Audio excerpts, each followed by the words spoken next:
Hi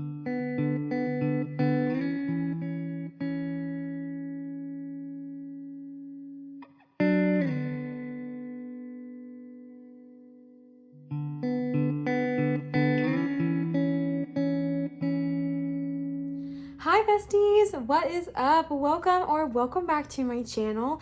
If you are new here, hi, hello, welcome. I am so excited to have you. And if you are returning, what's up besties? You know I love you. We are doing something so fun today. At least it seems fun to me and hopefully to you all as well. So today, if you could not tell by the title of the video, we are channeling a message of a very important message from your future self. Now, I really want you guys to trust your intuition.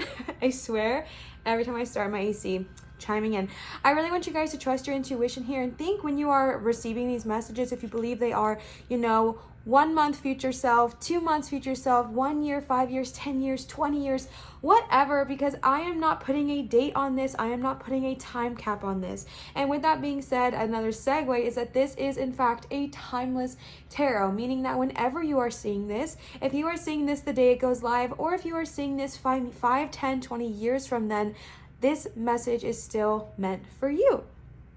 So yes, we are just focusing on an important message from our higher self, I keep saying that. Maybe it's our higher and our future self, but an important message from our future self. What is it that we need to hear? What is it that we need to see? And then to just spice things up a little bit, I wanted to do only oracle cards today instead of tarot. I believe that they kind of add a little bit of a different energy, and it's something that I personally love to do. So I want to make sure I still do stuff on this channel that I enjoy, and hopefully you guys enjoy this as well. So if you are like, girl, I don't know about that, I only listen to tarot, just try it out because I really think you will like it. I personally did not think I would care for it, and honestly, I'm obsessed with it. So try it out, try something new. And if you still don't like it, then you know for sure, you know what I'm saying? And then instead of stones on top, I actually decided to go ahead and use jewelry. And then I wanted to give a quick shout out and a huge shout out to Laura. Laura, if you are watching, Queen, I adore you. You gifted me with these beautiful cards, which are going to be showcased here today. You got these off of my Amazon wish list, and I am just so freaking blessed. This is the Work Your Light Oracle cards, and again, I'm going to show you guys, don't worry, that's why I was channeling like this Oracle energy, because I just was so blessed. So Laura, thank you so much for not only blessing me, but for blessing the channel. I am so freaking grateful, and I think you guys are going to love these cards as much as I already do, and I just opened them. And then also another thank you and a shout out to someone. There was no name attached, but somebody gifted me the Witch's Book of Self-Care, but there was no name attached to it.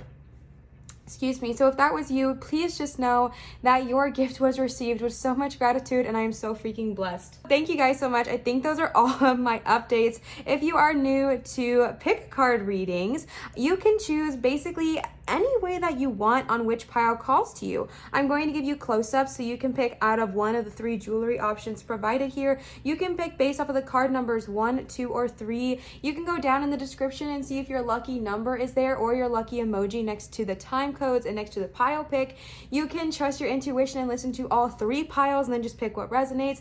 I just want to get it so clear across to you guys that there is literally no way of picking wrong. I set the intention that whoever needs to hear this will in fact hear this message. So just know that this message is meant for you. So just be easy on yourself, be gentle on yourself, and allow yourself to just trust your intuition and flow with it. There's no way of doing this wrong. Besties, if things look different, it's because I completely forgot to show you the piles up close, and I already started to move them. I was like, why am I feel like I'm forgetting something? So anyways, pile number 1 is with this super freaking cool evil eye bracelet. I got this at my local metaphysical shop when I was craving some extra protection. The energy of this is so heavy. I'm literally feeling like numbness going from my ring finger all the way down to my elbow. Evil eye is great for protecting, so if you are something that you are desiring, this is a great pile for you. I just think this is so cool. And then there's these little gems in here. This is definitely like a classier version. It's not really my style, but it was the only one they had there at the moment, and I really like it anyways. Pile number 2 is with these meditation beads. Now, these I actually got from my brother years ago, and this was before I was really practicing spirituality, so they are missing a bunch of them. A bunch of them fell off because I was just playing around, and I did my best to just kind of like tie the cord together, so that's why it looks like this. And I'm not sure the stone. I do know for a fact he told me, but I'm telling you guys, this was maybe 6 years ago when I received these. I honestly just have no idea, but they are so beautiful, and I like them because my brother got them for me, and it was very, very sweet. And he got them, I believe, at a metaphysical shop in Colorado or something like that. So I just think these are so cool. I love them, and it's a very great pick. If you guys are bothered by additional string though, this might not be the pile for you. I was about to cut it before I started, and I was kind of guided not to because I believe that there is beauty in imperfection, and that was kind of the message that I was given. So there it shall stay. This is such a mess. Who let me come on here this messy? And then the third and final pile. This is one of my most prized possessions. This was the 1 year. No, this was my birthday present on my first year or my second year with my now fiance. At the time, it was just my girlfriend, and I absolutely adore this bracelet. This is one of a kind. It is just so freaking stunning. That's a lie. It's not one of a kind. There is a company that makes this, but I just feel like the detail on this face is so stunning. I'm honestly obsessed with it. So the face here, this face part is opal, and then the bead is something else. I thought it was aventurine, but I'm realizing now I don't know. But I just think it is so gorgeous. The details are just so freaking beautiful, and it's honestly one of my favorite pieces that I own. So those are the 3 piles. Now, flashback to when I was talking about, you know, how to pick your piles and all that good jazz. So I'm going to give you guys some time to chill out, vibe out, listen to the music, and pick your pile. And I will see you guys for your pile picks.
So pile number 1, you guys chose the super cool evil eye bracelet. This is one of those, do you guys remember like kinetics or I think they were called kinetics, and they were like these beads and stuff that you could like move and twist and change shapes of?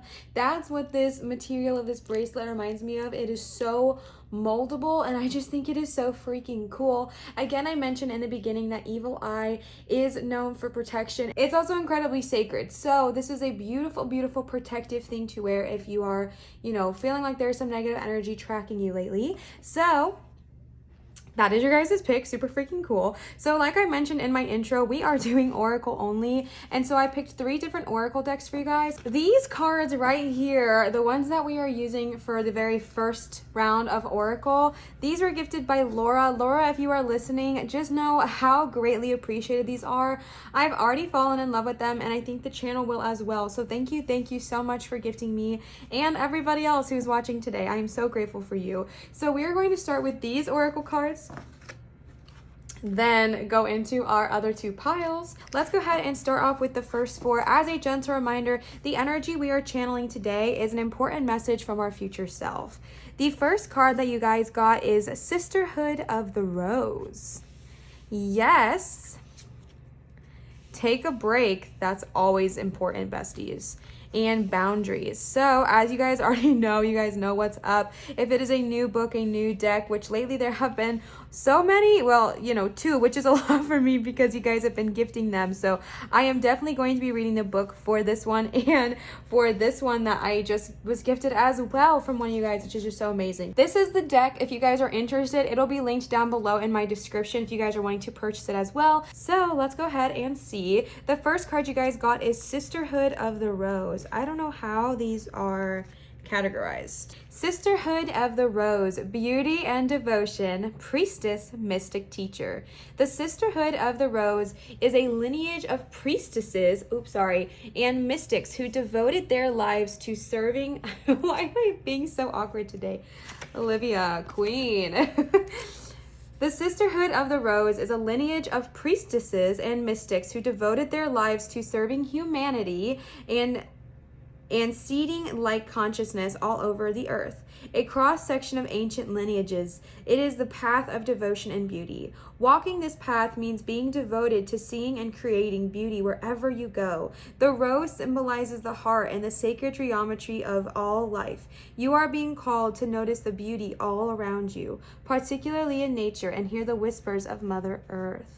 You are being called to spend more time in nature, as all the ancient secrets live there. Mother Earth is constantly whispering, spend time admiring her creations, and you will be rewarded with insight and grace. You are being called to take a little more time to both notice the beauty that exists all around you and contribute to the beauty of the world in your own way too. This could be through your own creations or in the little things like how you dress to picking up flowers for your home.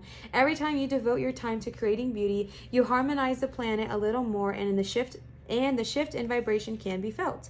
Surround yourself with beauty and create beauty wherever you go. And I just want to say, I feel like this is a very female-oriented deck, which we love that. We love goddess energy. We love priestess energy, but I want to fully disclose that I am not binary closed on this channel. I am very open to everyone and anyone who wants to be here. So just know that when I am personally reading, and I'm 100% sure that she's feeling the same way. And again, I want to preach that there is nothing wrong with channeling your inner goddess, but I just want to let you guys know that here on my channel, I am believing that that is simply just the energy of yin. That is simply just the energy of the feminine, which we all have. We all have feminine and masculine. It's just about tapping into that feminine energy, that goddess energy. All right, the next card you guys got is yes.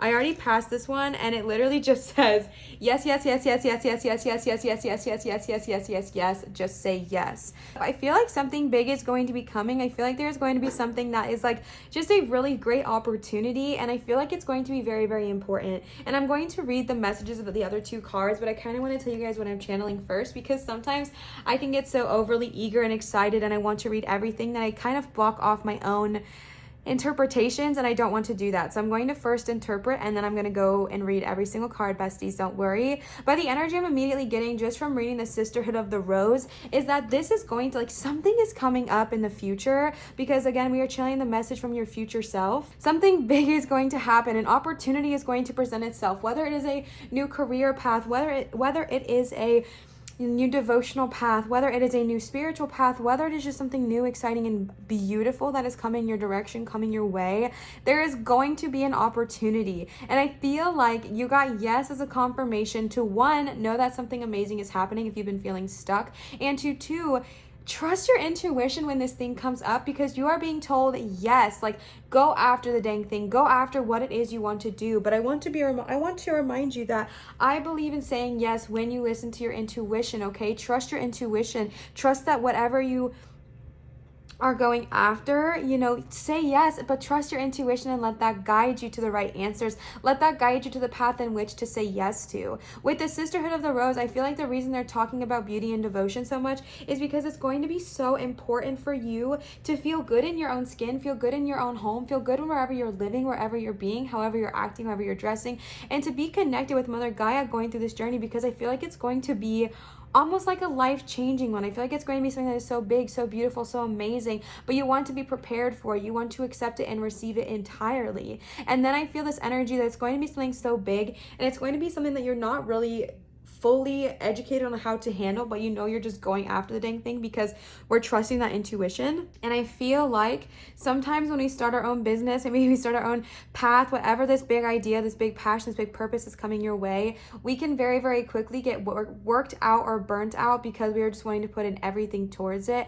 Maybe it's a physical move, whatever it may be for you. You are being reminded to take a break. Don't work yourself to the point of exhaustion, because it's like so exciting when you start something new, right? Whether it's a new career, whether it's a new goal, whether it's a new journey, whatever it may be like for you, it can be so encouraging to have like this new amazing thing happen and come your way. And then even though it's something you're passionate about, you want to put all this work into it, you want to put all this effort into it, and then you get to a point of burnt out, and then you can't even continue on with this path, and we don't want that for you. So remember to take breaks for yourself. And then the last card you got here, and again, I'm going to read all of them, but you got boundaries. And I feel like sometimes when we're going through something, whether it's with family, whether it's with friends, whether it's with yourself, whether it's with coworkers, whatever it may be when you're going on this path, whatever it may look like to you, you are being told to set boundaries so that way people's influences cannot affect you, people's words cannot affect you. You know this path that you're choosing, you're trusting your intuition and you're doing what's best for you, but sometimes other people want to place their judgments, place their insecurities, place their own fear upon us.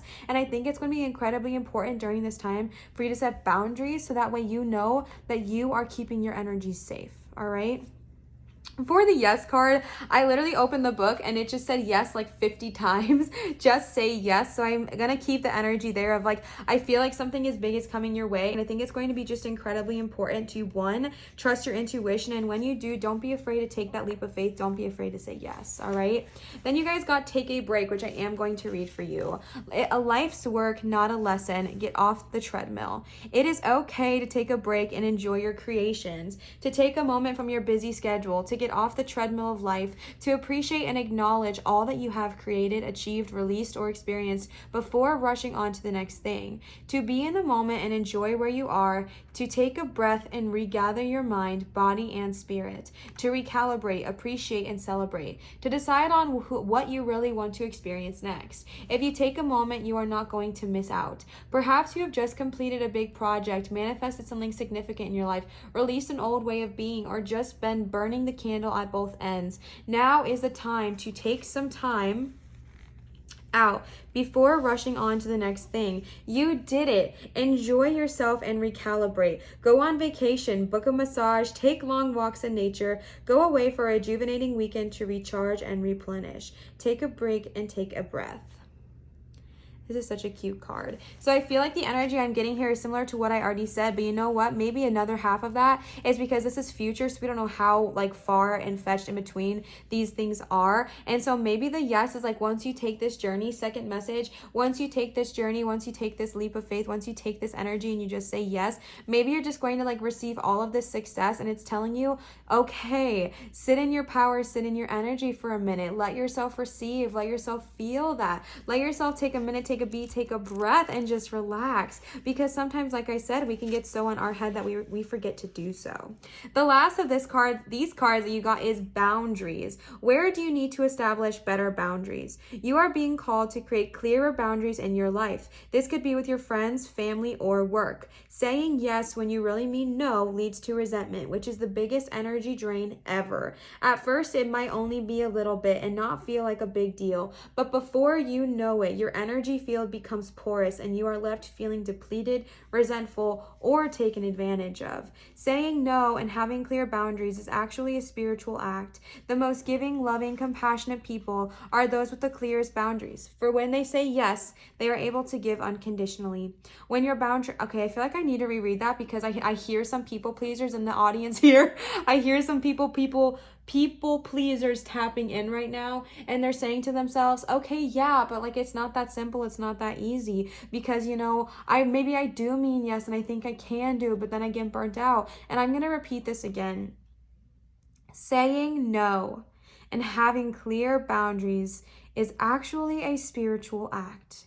The most giving, loving, compassionate people are those with the clearest boundaries. For when they say yes, they are able to give unconditionally. I'm going to keep reading, but I feel like this is so important to stop and hear because your future self is warning you. Your future self is literally already telling you now, like it is going to be necessary for you to set boundaries, because just take it from someone who used to be a people pleaser and no longer likes that term, because I realized that it's really just me being selfish and, you know, not showing love in the way I want to personally. And so take it from somebody who used to work so freaking hard, and I would never say no. I would never say no. I would say yes to so many people at once. So you know what I was actually doing? I was doing like 6 jobs half-assed instead of doing one full job at my best. And that is not good. That does not benefit anybody. Whether it is hanging out with friends, whether it is, you know, helping out with something, whether it is another project, another task, whatever it may look like for you, you are being told, your future self is giving you a warning to set these boundaries so that way you don't get burnt out, to set these boundaries so you don't get a point to just feeling tense and anger and resentful. And then, you know, all your projects end up falling by the waistline because we did not say no when we needed to. Sorry, my chair is so squeaky. We did not say no when we needed to.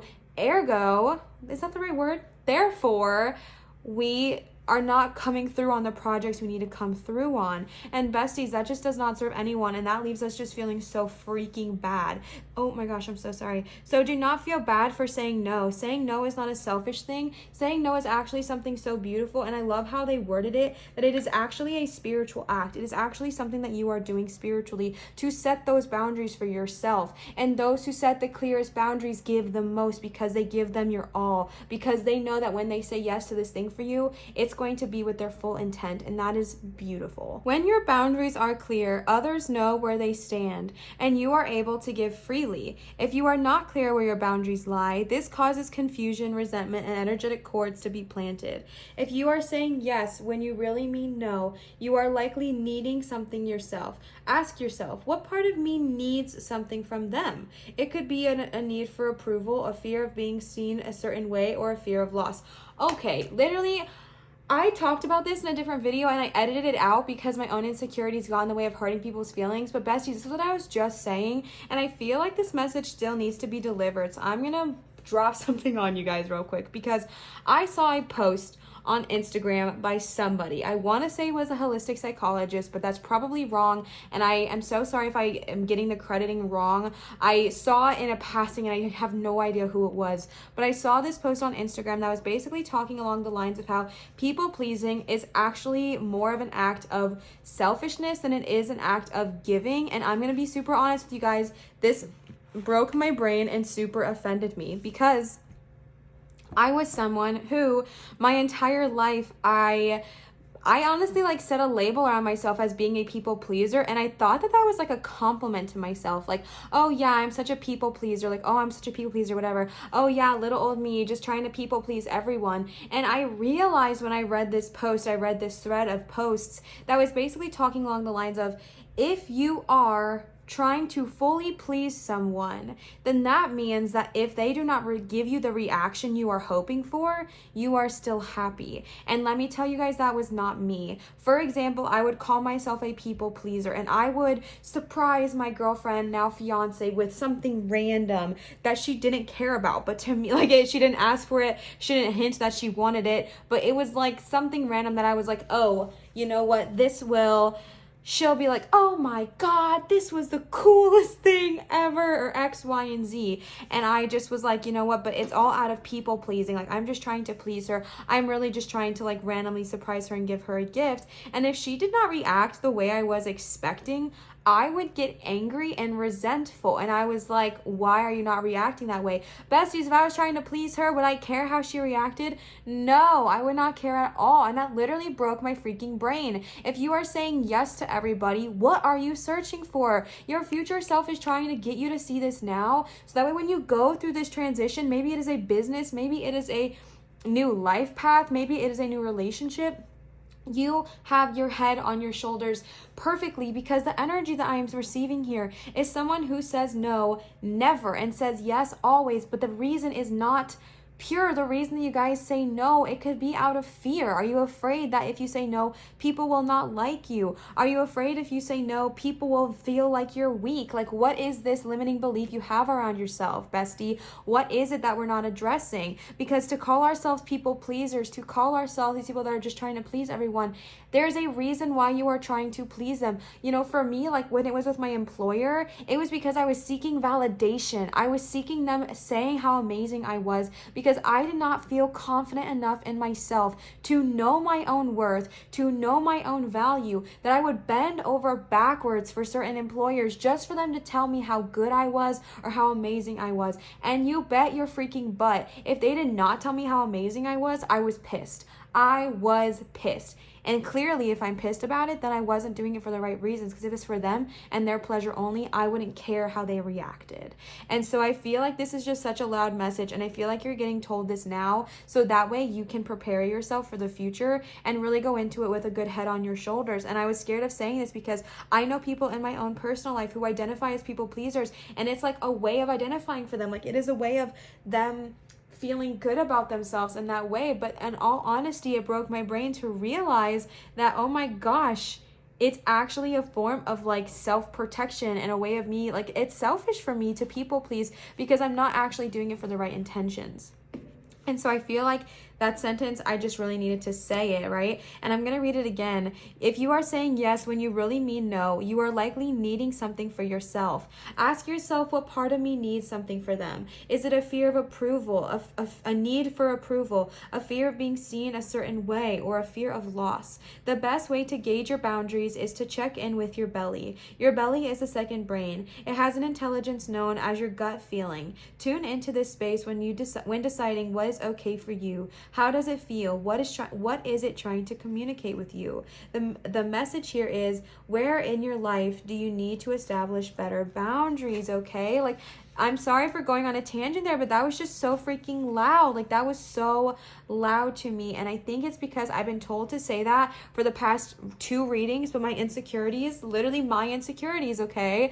I'm not going to label it as people pleasing because I simply wasn't. I was insecure of people kind of coming for me and saying things to me, and my own insecurities blocked that message. But bestie, it needs to be heard. It needs to be said. So if you are someone that is like that, first of all, I get it. I feel you. I hear you, because 23 years of labeling myself as that, 23 years of never saying no, leads me to being burnt out wherever I go, and that is not the way to live, all right? So definitely make sure you're setting those boundaries for yourself. The next cards we got, these were also a gift that I mentioned in my last video. Thank you so much. This is from Kimberly. Thank you, Kimberly, again. This is the Green Witch Oracle deck. I fell in love with these during my last reading where I did the cord cutting, and so many of you guys like these cards as well. So again, I will leave all of the decks I use down below in my description if you're wanting to purchase them yourselves. But I just want to give another huge shout out to both Kimberly and Laura for these amazing gifts that you've just blessed my channel with so much. Thank you guys. You are amazing, amazing addition to this family. So let's go ahead and see what the Green Witch Oracle has to say, and your future health self has to add here, my brain. The first card you guys got is trust, hope, and clarity. Okay, so you guys know how I'm a big visual person. There's a bunch of different clairs out there, and I thought I was clairaudient because I hear things all the time, but I also see things. I could be both, but I see things so clearly. Get it? And because clarity, I think it is so interesting because look at the eyes. You got 2 cards with eyes here, and the bracelet you chose was literally evil eye, which has eyes just covered all over it. So I thought that was super, super interesting. So this looks very, very, very similar to the evil eye. So the first card that you guys got is Trust. 21, Basil. So in this deck, something I really, really love is that they add a gardening quote at the beginning for every single card. So the first one, the quote you guys got is, "The garden suggests there might be a place where we can meet nature halfway." Okay, first of all, how freaking beautiful is that? Just from that quote that you guys got that right above the sisterhood and the devotion, which talked about, you know, taking care of Mother Earth and Gaia and connecting. And then it literally talked here about, you know, meeting nature halfway. I thought that was so beautiful because it also talked about like taking care of yourself and finding beauty within yourself. So oracle meaning, basil will indicate, oh, that was by Michael Pollan, by the way, sorry. This is the oracle meaning. Basil will indicate energies surrounding trust and the workings of relationships. Consideration and putting more into gaining harmonious ground are required. And although this does include romance, Basil is referencing any relationship or connection. Education and travel are all areas that are shining with positive vibes at the moment, but be wary of being in situations or relationships that you know are not good for you. The uses are good luck, love, prosperity, reconciliation, and success. There's so many deities. The first one, okay, I always pronounce her name wrong and I feel bad because she's a deity I work with, but I call her Ain, and I know that's not how you pronounce it. It's Ainye. I read somewhere that it was like Anye, but I'm insecure about that. Aradia, Aries, Arzuli, Jupiter, Krishna, Loki, Mars, Seth, and Vishnu. Vishnu's another person I work with, so that's really exciting. The celestial sign is Mars, and the astrological sign is Scorpio, all right? So I feel like going into this next energy of your life, first of all, you got trust paired right in between yes and sisterhood. So I feel like also you are being told to trust yourself, trust your intuition, trust your instincts, and putting in the effort, putting in the work to have harmonious energy around you, to have more, you know, peace and consideration and just positive energy surrounding all of your relationships, whether it's romantic, platonic, or work co-worker relationships. I don't know why, but I feel like your guys' future self is preparing you for something so beautiful. I don't know. I feel like someone's wanting to start something, whether it's a business or just a new path, a new life path, a new spiritual path, whatever it may be. I feel like your future self is just trying to like prepare you and hype you up at the same time, and it's so beautiful. The next card you guys got is Hope, number 38. So you may have a lucky number 21, 38, or number 1. I did tell you guys that I've told you before, I'm not super well versed in numerology. I only know a few things about it, which I've used in a different video, but I don't know about the power numbers or anything like that. So I'm really sorry, but I know 2 and 1, I think, make something, but there is 2, 1, 1, and 3, 8. So the next card you guys got is Hope with Daffodil. Garden as though you will live forever with Thomas More. The oracle meaning. Daffodils indicate a reprieve for those who need it and a time to renew faith, not only in life but in those around you. Besties, you got that right next to take a break. You're kidding. Daffodils will lift optimism and help boost endurance while encouraging you to keep going. This is also a period of personal growth and spiritual awakenings. Let's hear it. And answers can be found within aspects of these. Listen to your inner voice, but do not become overwhelmed with negative self-talk. I love to see it. The uses are new beginnings, self-esteem, luck, fertility, and friendship. Deities are Persephone, Hades, and Fates. The celestial sign is Pluto, and the astrological sign is Taurus. Oh my gosh, besties, that is so beautiful. Again, I am reading from both of these books because I literally just got them from you guys and I love them and I wanted to use both of them. But if you're like, why is she reading from the book so much? Bestie, it's because I literally just got these books like this weekend. I love this energy. It is literally talking about a need to renew, refresh, and rejuvenate. And you got take a break. Guys, your future self is preparing you for something. And I feel like it's going to be something so beautiful, so powerful, but it's going to take energy from you. And you have to make sure you take a minute, take a beat out, take a minute to heal, take a minute to rest, take a minute to restore. And also talking about that optimism and that trust card. Like, It is okay to believe that you will succeed. When I saw the yes card, I literally felt so much doubt from someone. I'm not quite sure who, but I was feeling so much doubt. I was feeling so much fear when I said yes, because you're like, how am I going to know which thing to say yes to? How am I going to know which one is right? I don't know which one to do. I don't know which one to go for. And your guide, your future self is trying to tell you, your future self is trying to communicate with you and tell you, bestie, trust yourself, listen to yourself, have faith in yourself, and have the optimism that you will and can succeed. You will and can succeed. Your success is inevitable. Your success is inevitable. I don't know who needs to hear this right now, but I feel like I need to keep saying it one more time. Your success is inevitable, my love. Your success will happen. You will be successful, but your future self is just preparing you for it is all. She's preparing you, or he or they or them is preparing you for the trust that you need to have within yourself, this confidence you need to build within yourself, the need of feeling good in your own skin, in your own clothing that you choose to wear. Make sure you're dressing for you and not for anybody else. Make sure your home is a place where you feel safe, you feel connected, you like where you're going home to. Make sure you're connecting with Gaia. Make sure you're connecting with Mother Earth, whoever you refer to in that energy. Like, it is necessary, because you're going to go through this transformation, and it's going to be necessary for you to basically be at your best. You know what I'm saying? And the last card you guys got was clarity, carrot. Number 1. What a good number. When people will not weed their own minds, they are apt to be overrun by nettles. Horace Walpole. The meaning here, new ideas, breakthroughs, and increases in finances and resources are all indicated, and you should trust your own judgment. Bestie, you're literally you're kidding me.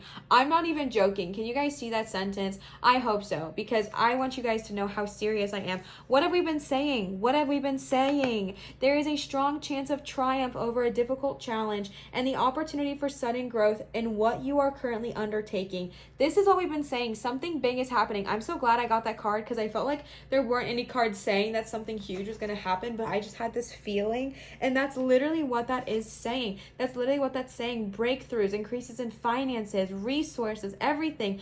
They're all indicated right now, and you should trust your own judgment, all right? There is a strong chance of triumph and the opportunity for sudden growth in what you are currently undertaking. Relationships will be focused on the physical, with lust, sex, and passion high on the agenda. Be careful of overthinking, self-sabotage, and roadblocks placed by others. All right, bestie, we added a little bit of spice in there. Apparently I wasn't ready, but we love to see it. Welcoming in that energy, welcoming in that passion, welcoming in that love into your life, and allowing yourself to feel free, allowing yourself to feel clear, feel heard, welcoming in this new era of just success and triumph over anything difficult just coming your way. Your higher self, and I keep saying higher self, you know what? I literally feel like this is a higher self and future self message, because in my own personal opinion, they're connected. So whichever one you like to hear more, higher self is coming out so loud today, but your higher and future self, they're trying to give you like these literal like primings for the amazing things coming your way, and to be excited and just how you can be the most successful in this time. The uses here are fertility, passion, vision, independence, and grounding. The deities are Vara and Mercury. The celestial is Mars, and the astrological sign is Virgo. Okay, we had Virgo, Taurus, and Scorpio. So maybe you guys have some of those signs in your houses as well. Hello, any of my Virgo, Taurus, and Scorpios that are tapping in here. So the last cards that I have for you guys are these Dragon Oracle cards. So let's go ahead and see what they have to say. The first one you guys got is Oisin. Can you still see down here? Yes, you can. Okay, perfect. The next one you've got is King Arthur. Already right off the bat, these are both such powerful energy, but like that's cool. Dragon Rider, 3 powerful energies. Whew. Mirror, oh besties. And expression, you're literally kidding me. Okay, so starting off with Oisin. Oisin is literally the king of dragons. No one can ever ride him. He is the oldest and the freaking largest dragon. And I feel like the energy I'm getting is that you are so freaking powerful and you are ready to kind of tap back into your energy. Now, I'm going to give you guys a very specific message simply because you got the Dragon Rider card here. And the Dragon Rider is the card to find your dragon. And the reason it's important to find your dragon if you would like to, or if you want to, is because dragons have such a high vibrational frequency of love, and they are also so freaking protected. There's been so many instances since I have found my dragon where I could have been seriously harmed, or energy could have interfered and entered my sacred bubble, but my dragon was there with his amazing fire breath and just blew that to the ground. And I am trying to show you guys and remind you guys of the power of dragons, and you are literally being called right now. You are being called to find your dragon. But you know, on this channel, I will never pressure you. However, if you are wanting to find your dragon, I have a whole freaking video, because someone's ready. Someone listening is ready. Someone is ready to tap in, because you got the dragon rider, and then you got Oisin, which is the king of all dragons. And this is asking you to listen to the call in your heart. Listen to something that has been yearning. If you have had this yearning feeling, it is finally time to start listening to that, okay? The king is calling you. It talks about climbing onto your personal dragon. Oh my gosh, it's literally, okay, I'm not even joking. It literally says, I'm not even joking. It literally says, close your eyes and call upon your personal dragon. And it says, go to Dragon Rider to see how to find your own personal dragon, which I've already walked you guys through that whole thing. If you are ready, it is time to do so. This is time where you are going to be flying with thousands of dragon riders, and everyone is just going to be among them. You're going to see how the dragon riders take to the air left and right. It is just so beautiful. Oisin, the king of all dragons, never has a rider, like I told you guys, and he is the head, kind of always flying in the front.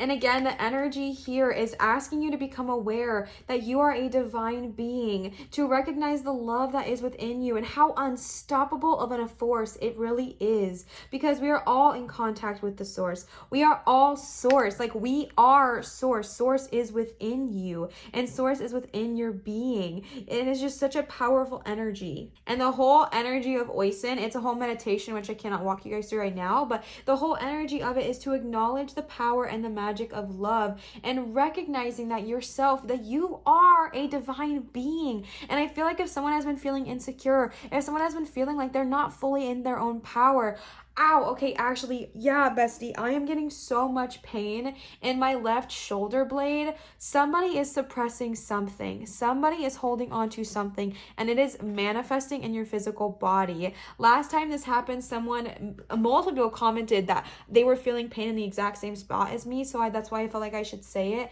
Whenever I'm talking about Oisin, I got this energy in Drying Your Dragon that someone is just like, I can't do that. That doesn't work for me. I don't know. I'm not that powerful, X, Y, and Z. Whatever self-doubt you're placing on yourself, bestie, that's done. Like, that is not needed. You are so powerful. You are so amazing. There is such an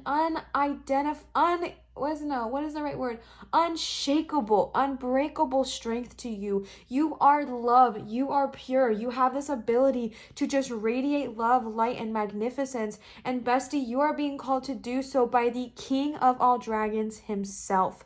This is one of the most powerful cards that you can receive. And the king of all dragons, the dragon who may never be rode,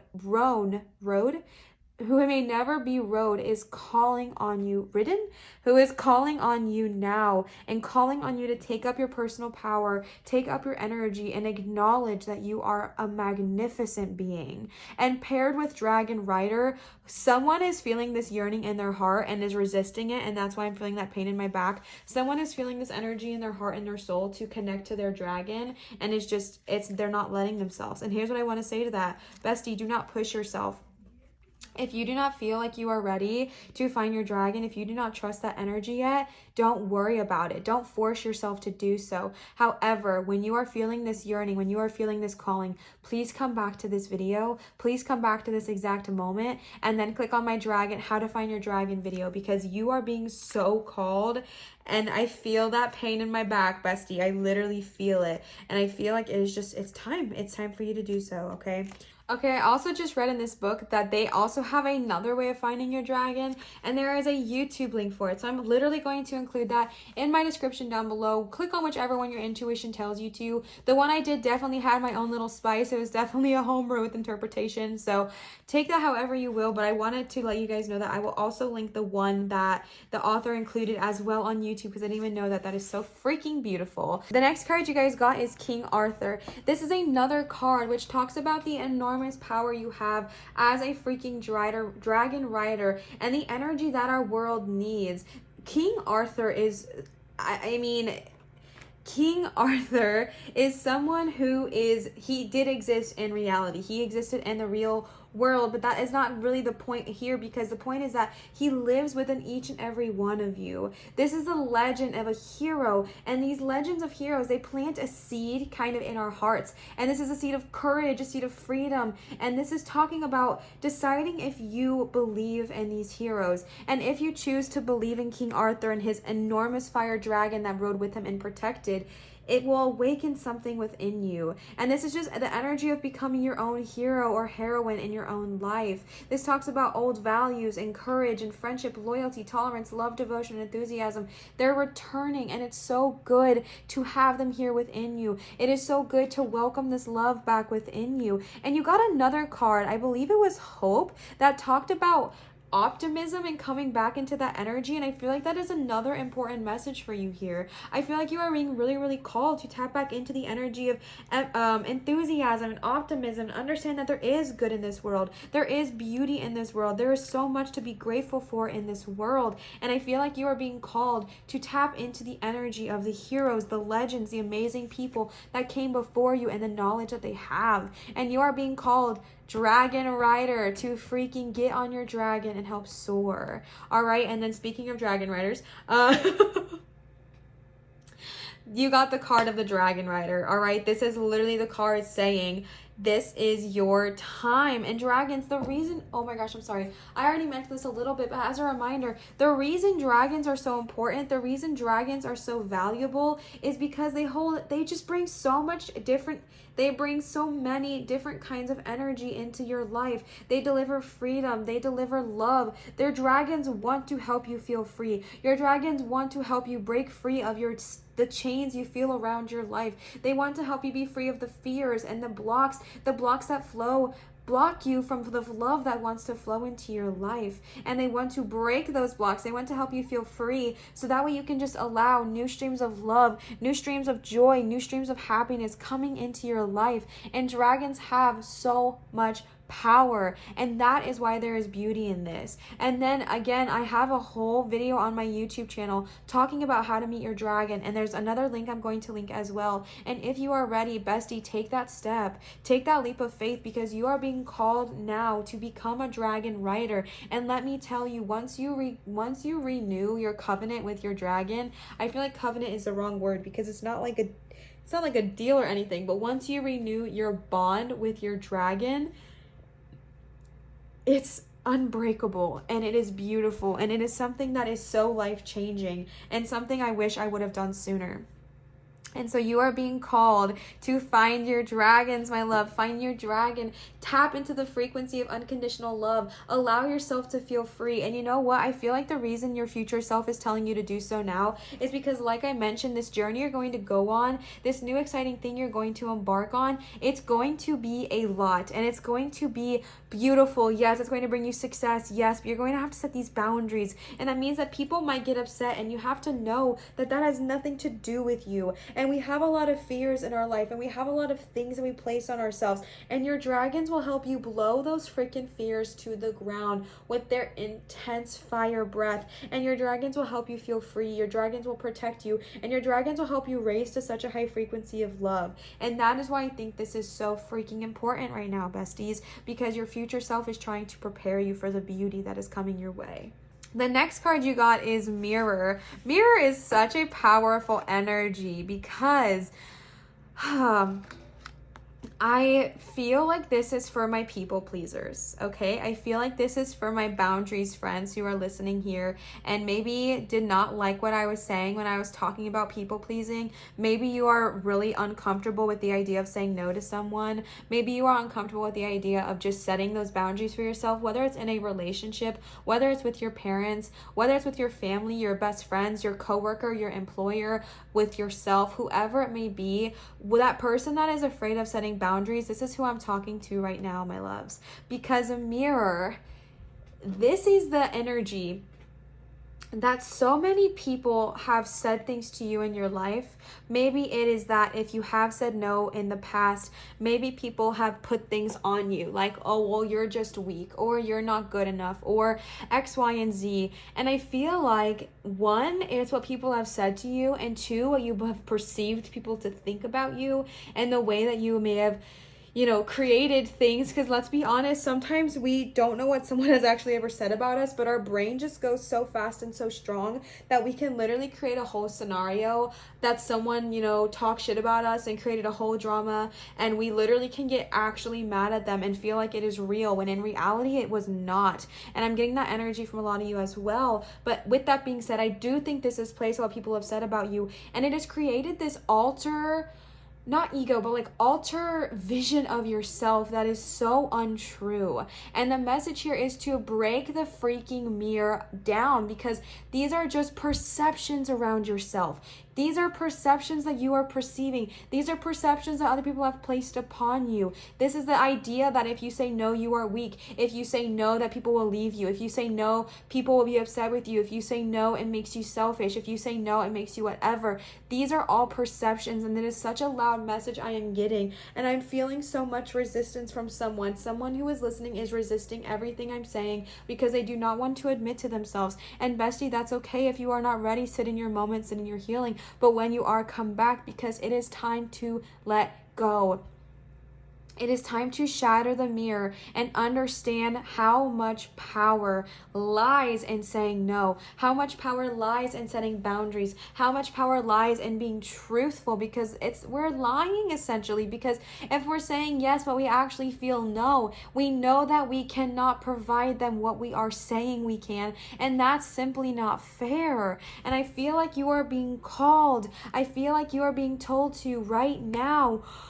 This energy, that yawn, bestie, spirit is flowing through. Come on, come out, come clear, because it is time for you to shatter these perceptions around yourself. The energy of the mirror card is that 1,000,001 people can say so many nice things about you. They can tell you how talented you are, how amazing you are, how caring you are, how giving you are, how much they appreciate you. But if one person among the million says something like, oh, but are you sure? I mean, you really don't have that much on your plate. Like, I feel like you could do this. Oh, I really needed you. I counted on you. I was expecting you to say yes, or X, Y, and Z. You take on that one person's energy and basically throw away the 1,000,001 nice things that someone has said about you. And besties, first and foremost, I get it. I've been there. You guys know I'm relating to this deck, okay? This pile, this spread. Especially with that boundaries card, because it's something I still struggle with, and I am learning to say no. I am learning to not take on too much, because if I take on too much, then I won't do it at all, and that is not healthy. And that is the energy of this mirror card.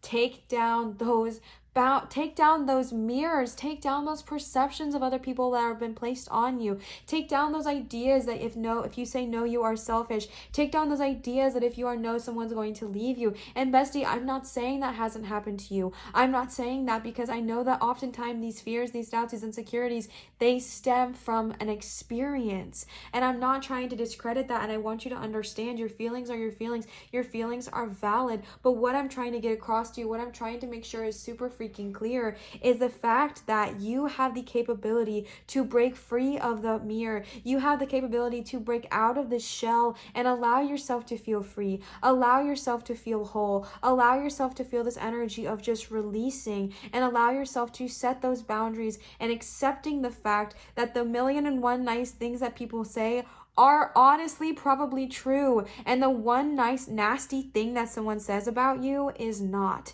And that nasty thing that people say about you, besties, to be honest, nothing that anyone says about you that is negative or harmful is ever about you. It straight up has nothing to do with you. And I know what you're saying, Olivia. It does have to do with me. They called me out. They told me my name. They slandered my name. They slandered my image. It's personal. And I know, and I hear you, and I feel you. And my heart is literally like, I'm feeling so much pain right now in my shoulders and in my heart. And I want you to know that I'm so sorry that you experienced someone putting that on you, that you experienced someone saying such hurtful things to you. But bestie, it's simply not true. It's simply not it. It is not true at all. You are deserving of those compliments, and that energy that they put on you is simply and clearly, and honestly, I know it's easier to hear than it is to believe, it is literally just their own ego, their own fears, their own issues that they've got going on projected onto you.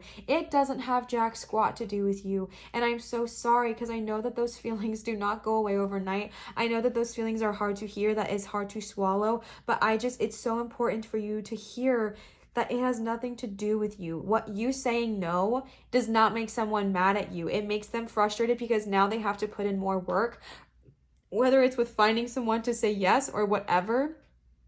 It does not make you selfish. I love you. I hope that came across in the way that I was intending.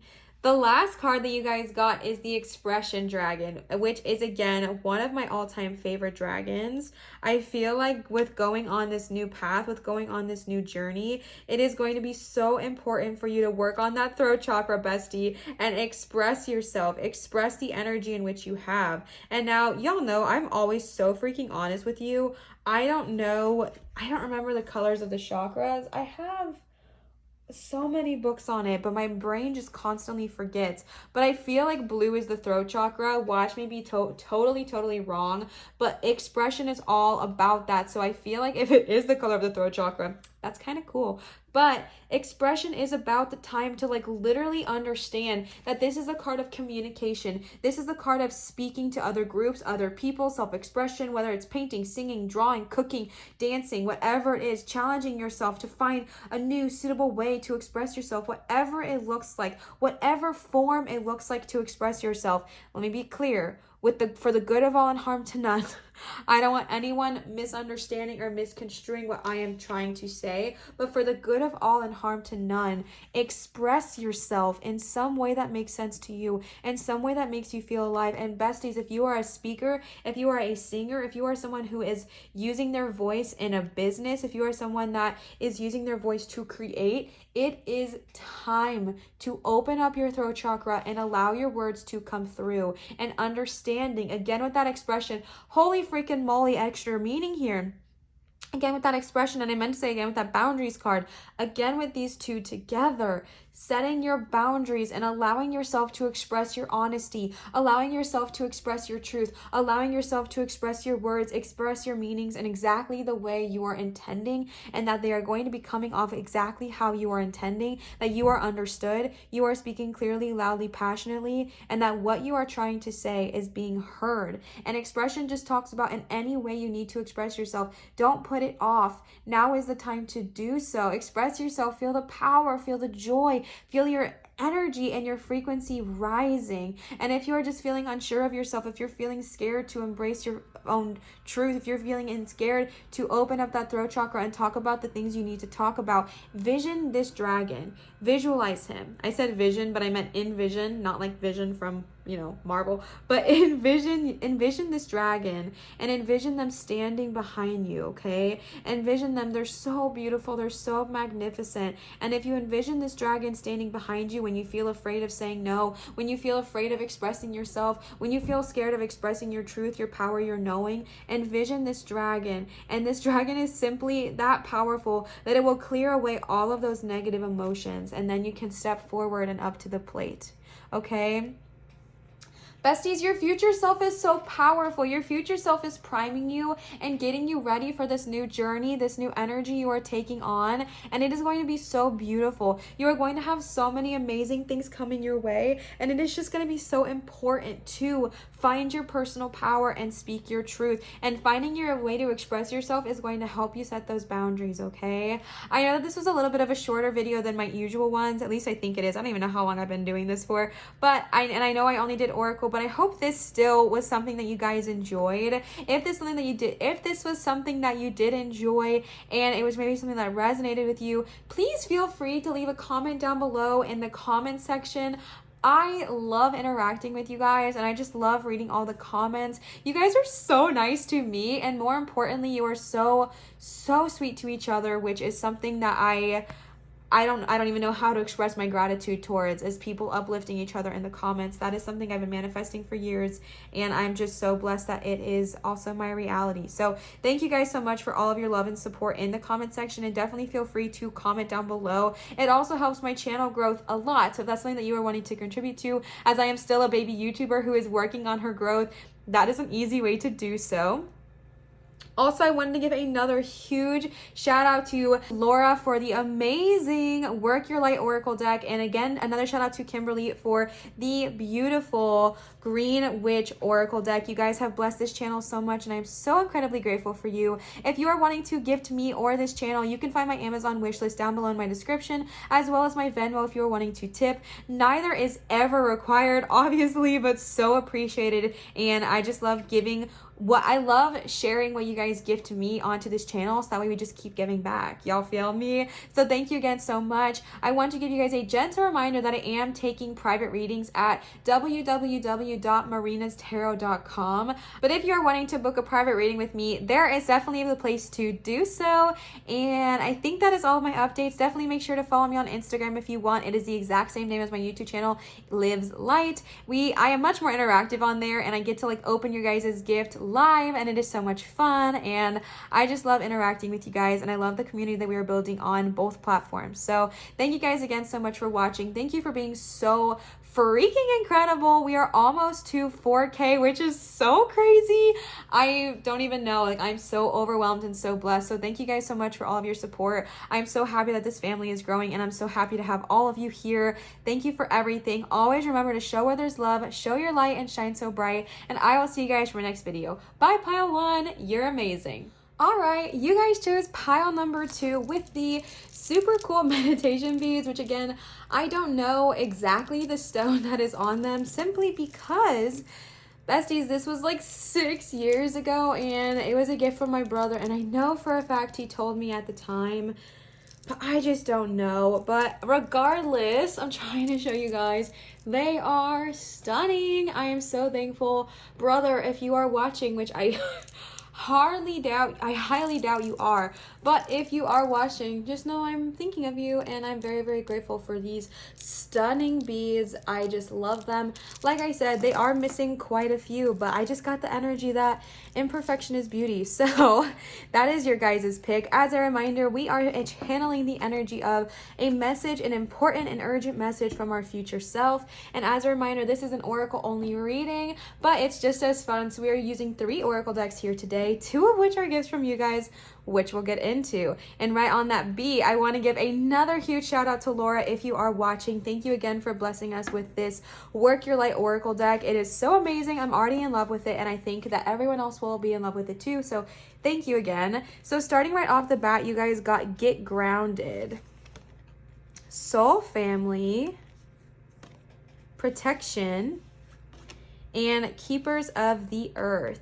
So I already mentioned in the intro, I think, maybe not, but I'm going to mention it again in case you did not hear it, or a high chance I did not say it. I'm going to be reading from the book for this deck because I just got it in the mail yesterday, but I'm just so in love with it that I wanted to use it obviously immediately, which means I have to learn, and I'm willing and love to learn with you guys. So we are going to be reading this book, and I like to say, I did this for the last reading too, I get really overly eager and excited when I see a new deck, and I just want to hop right in and read all of the meanings for you guys because I just think they are so beautiful. But I also don't want to cut off my own connection to source and my own interpretation. So I'm going to be interpreting as I'm reading. Y'all get it, okay? You guys know the deal here on this channel. So let's go ahead and start with Get Grounded. I found out in pile 1 that there is a table of contents is what I meant to say.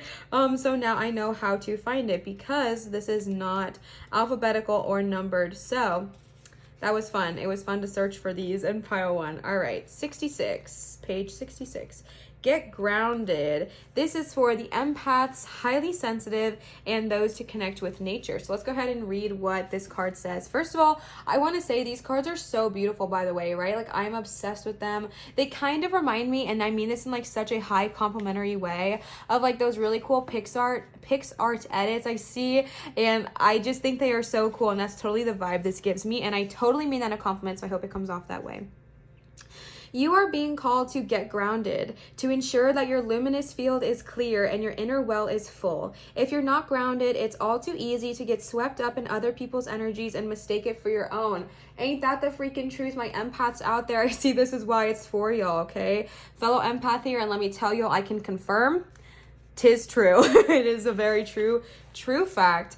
All right, your boundaries will become blurred as you are absorbing the energies around you and struggling to define what is theirs and what is yours. If you pulled this card, you are very likely an empath or a highly sensitive person. My empaths and my HSPs unite, okay? Listen, your girl here is a fellow empath and a highly sensitive person. And I've made multiple videos on my channel before I started doing tarot about how to protect yourself. And I just think, because it's so necessary for everybody, mind you, but it's so important for my empaths out there. So good card to get regardless. But this says, you might need time alone to fill up your well, balance your energy, and get grounded. There are 2 types of people, those who draw their energy from others and those who draw their energy from within. Oof, I feel like I need to read that again, my loves. There are 2 types of people, those who draw their energy from others and those who draw their energy from within. If that's not a power statement, I don't know what is. Reflect on which one you are and carve out time each day to ensure your well is being replenished. Being sensitive is a superpower, but like all powers, it needs to be nurtured in order to be fulfilled. It is easy to get swept up in the high frequency energies that are swirling around the planet. The quickest and most effective way of clearing all of this from your field is to ground yourself by connecting with Mother Earth.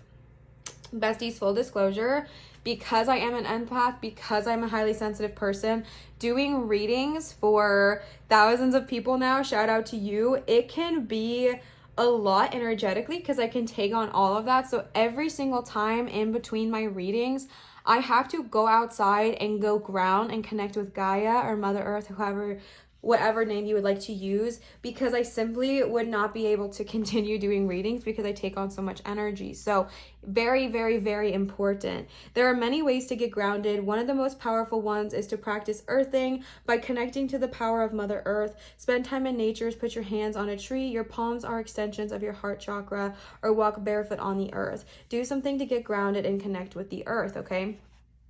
I will tell you, I'm not even trying to plug anything here. I just think it is so important. I have made, like I said, videos on how to protect yourself and how to ground yourself. And I'm just going to link those in my description if you are interested and you want to check them out, because it took me forever to understand that I was an empath and that I was a highly sensitive person. And I was just labeling it all as anxiety, social anxiety, right? Like I had so much social anxiety. I was like, well, I can't go out. I can't go do things because of my social anxiety. And that was literally a mask and a lie, because what was really happening was that I was taking on energy of people out in public. I was taking on strangers' energy and it would cause me anxiety, and that morphed into me believing that I, yes, had social anxiety. And so Protecting yourself is so important, and grounding and earthing is so important. You can literally go outside. If you don't have a yard, walk around on the concrete, walk around on your sidewalk, walk around. If there is grass anywhere around you, I go outside and I get on all four and dig my hands into the earth and listen for Gaia's heartbeat and allow her energy to just cleanse me clean. And if I don't have time to do that, I'll literally just walk outside and just walk in the grass, walk in the sand, walk in the dirt, whatever you have.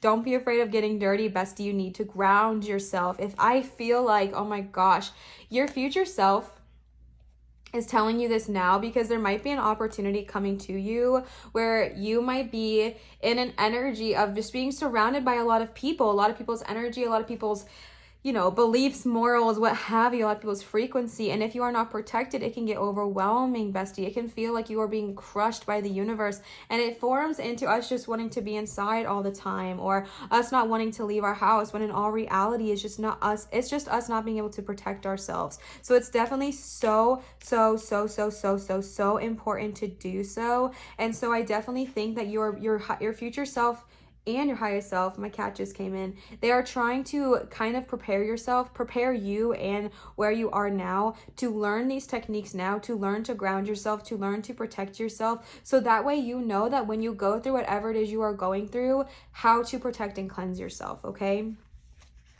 The next card you guys got is Soul Family. You guys got a lot of cards about, like, you also got protection and Keepers of the Earth. I feel like somebody has maybe been feeling really alone lately. Maybe you've been going through a dark night of the soul. Maybe you've been going through a tower moment. Whatever it has been looking like for you, I feel like your guides, I feel like your tribe, I feel like your future self, I feel like it's more than one here, is trying to remind you that you are not alone. You are not falling on deaf ears. You are not alone in this world. You are not alone in this realm. You are not alone in this universe, meaning that there are multiple realms in which people are here supporting you. I just feel like someone is feeling alone. Someone is feeling isolated. Someone is feeling so hurt and broken and beaten down. And I'm not trying to discredit those feelings. Bestie, if you're feeling that way, please sit in your feelings for as long as you need to. But your guides and your future self is trying to remind you now that you are not alone. And I feel like you've been going through something, and I'm literally getting this song from Beautiful Chorus in my head right now called Hey Queen.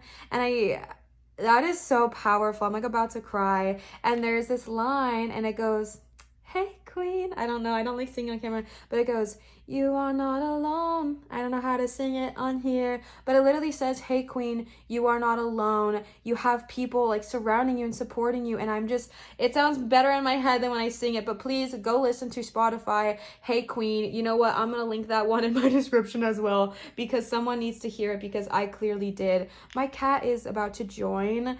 Sorry about that. Yeah, here he is. Let me just move my candle because he always makes me nervous.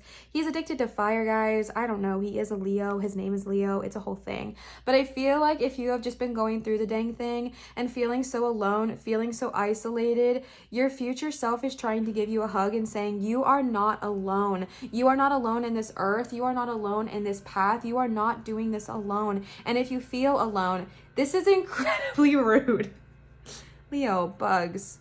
Can we shift? Thank you. You are not alone. You have people. We're going to talk about your soul family. We're going to talk about, your keepers of the earth and your ancestors. But I just feel this energy that someone has just been going through the dang thing. And your future self is like, listen, I see you, I hear you, I feel you. And I'm going to give you these guides. I'm going to give you these tools in order to help you, because this is literally the energy I'm getting, is I can see you from your outside, right? Because I'm future you. I'm future you. I can see that this is ending. I can see that you're going to have peace on the other side. I can see that it's going to be beautiful once you come out the other end. I see that. I feel that. I know that. I understand that. But the energy that I am getting here is that your future self is trying to tell you, I see that you are going to come out of this, but I also see that you're hurting in the here and now. And while you are hurting, let me provide you some helpful tips, like grounding, like protecting, like finding your soul family, like finding and connecting with your ancestors, okay? I'm really sorry about my cat. I would bump him, but a lot of you guys seem to love him. I love him as well. I just don't like that he's being rude right now and sitting on everyone's cards. He is an incredibly spiritual cat. He is obsessed with tarot. Anytime anyone in the house like meditates or does anything spiritual, unless we kick him out, he will be present. So just that's that. So you guys got soul family. Call on your tribe. You don't have to do this alone. It's time to call in your soul family and your support team, people who get you at a soul level, people who are the same kind of weird as you, people who are your chosen family. They are coming and they are looking for you. If you haven't found them yet, this is a sign that they are close by. But in order to find them and in order for them to find you, and recognize you when they do, it is important that you stop dimming your light and truly let yourself be seen. If you are already found them, then you are being called to let them support you. I'm getting emotional, and perhaps also assemble a wider support team. Your support team can consist of all types of people: therapists, coach, mentor, healer, friends. Tune into what kind of support you need right now. The work your light action is to call in your support team now. Besties, someone has been going through the dang thing. Someone has been going through it.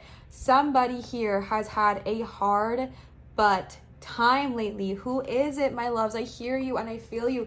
I literally almost started crying when they said that, and I'm not even joking, guys. Leo did not come up here for pile 1. I feel like, to be honest, I know I said he was a spiritual cat, which he is. He's super spiritual, but he's also incredibly protective, and he often comes when I feel like something is needing protecting, someone is needing healing. And I think that this is so interesting because I just feel heartbreak. I feel like someone has been hurting, and I'm gonna say this without trying to cry because I don't know why it's making me so emotional. Somebody is literally blocking themselves from receiving the healing that they need, and I'm saying this with so much love, and I hope you hear it. Bestie, you need to stop, because it is time for you to heal. It is time for you to let people help you, and I mean this with so much love. If you have friends around you who have been reaching out to you, trying to contact you, trying to care about you, trying to support you, please let them help you, because they are ready to support you. You don't have to be alone. You don't have to do this by yourself. That is a limiting belief. You are allowed to be free in this moment. You are allowed to have people help you. You are allowed to have people support you and uplift you and encourage you and just be there for you. And you know what? It could be friends, it could be a therapist, it could be a spiritual coach, it could be a mentor of some kind. I literally rely on my spiritual coach and mentor so heavily, and I often get to a headspace where I don't want to allow her in because I know that means I have to heal. And sometimes that's hard too, right? Like sometimes we don't always want to heal because that means like forgiving and forgetting, and that can be really adversive. But the energy I'm receiving here is that, besties, it's time to allow yourself to let people in who have been trying to help you, who have been trying to help support you. It's time to allow yourself to receive that. It's time to allow yourself that courage, that love, and that warm embrace. I'm literally getting so emotional because I just feel someone has been isolating themselves. Someone has been keeping people closed off because maybe they're afraid of being a burden. Maybe they're afraid of coming off as weak. Maybe you're afraid of coming off as, whatever. You're not, okay? Your spirit tribe, your spirit team, your people who get you, your people who are like-minded, your people who want to support you, besties, allow them, okay? Oh, my heart. The next card you guys got is protection. Call back your power, cut the cords, and soul retrieval. On that note, I will remind you guys, I did just do a cord cutting video, which was very out of my comfort zone, but a lot of you guys really seem to like it. So if you are wanting to check that out, I will link that in my description as well. Call back your power. You are being called to protect your energy and call back your power. May all the lost pieces return home now. Take a look at who and what drains your energy. Do not keep tabs open. Shut down energetically each night. Energetic cords are formed between people, places, objects, and events, so it's important to keep checking in. Your energy and energetic space are so sacred, so treat them as such.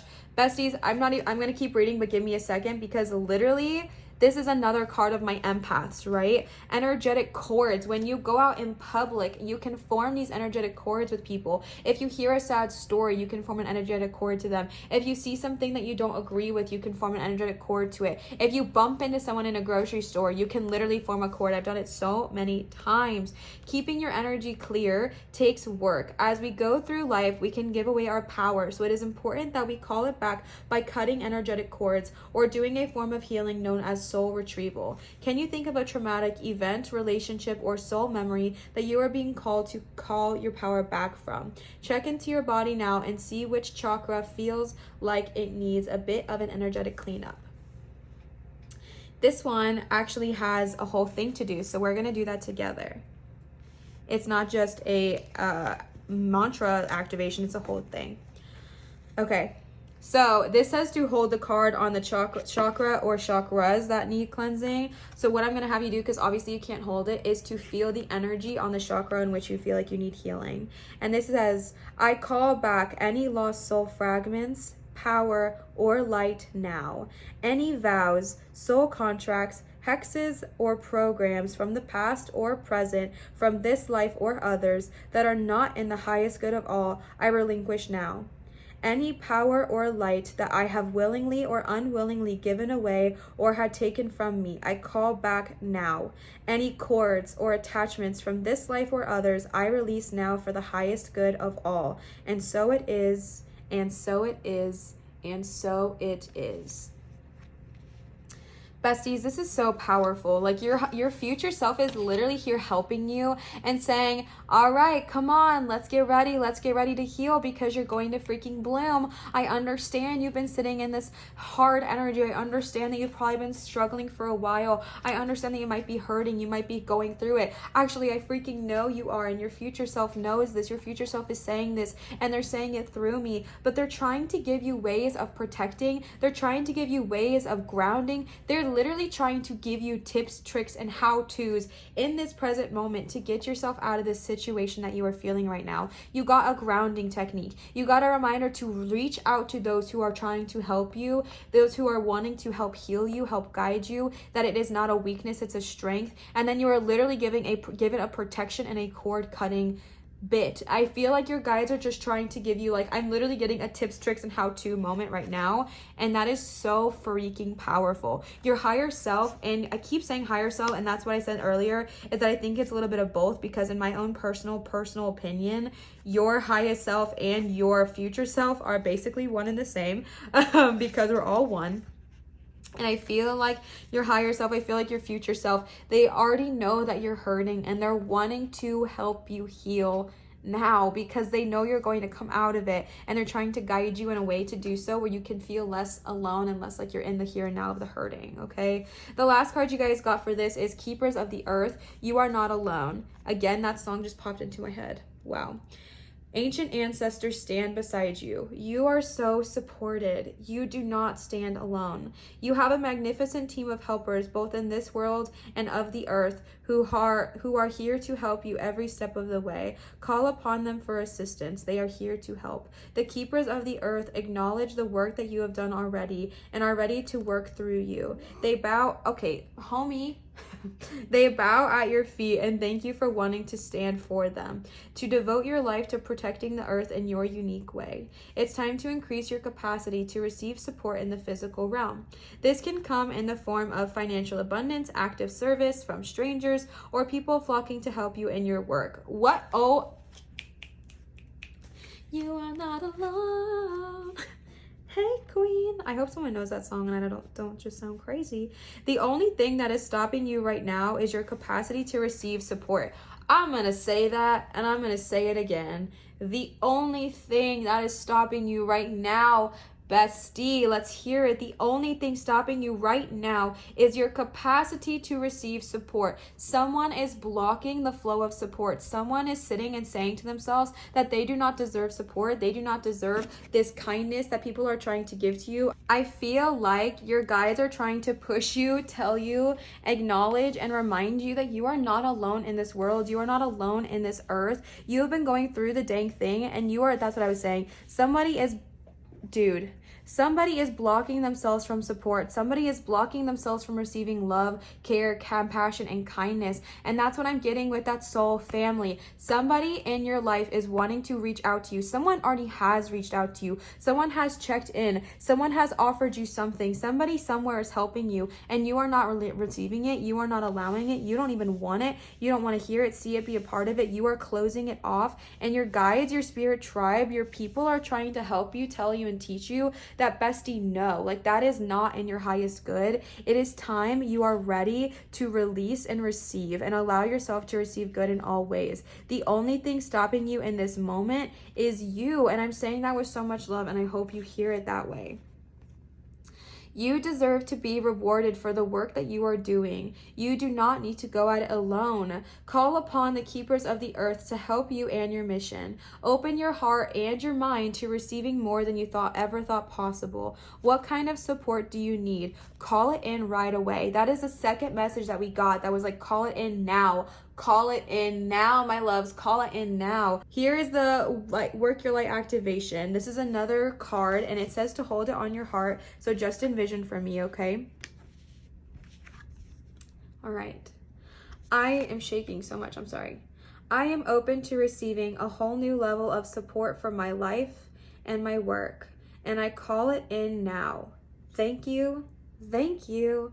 Thank you. We love to see it, besties. Let's go. Come on. It is time for you to allow love, to allow honesty, to allow compassion, to allow others to help give to you. Let yourself receive. Come on. It is okay. It doesn't make you weak to receive from others. It actually makes you so strong. It makes you strong to allow others to give to you, to allow others to support you. It gives you a different kind of strength, and that's what I'm being told to tell you here right now. All right, besties, I'm sorry about that. We had a little feline incident. So the next cards that you guys have are the Green Witch Oracle that were gifted to me from Kimberly. Kimberly, if you are watching, thank you a million. I absolutely love them. And I know everyone else just adored them on my last video as well. So thank you so much. I'm super, super, super appreciative. How cool is it that the two of the decks I am using today are freaking gifts from you guys? Like, what is my life? You guys are so amazing, so amazing. So let's go ahead and see any guidance your future self has to add here. The first card you guys got is Fertility 29, Wisdom 22, and Ritual 10. Now, I told you guys, I literally just got this deck this weekend. I got both of these in the course of just a few days, which is so freaking cool. Like, okay, that's amazing.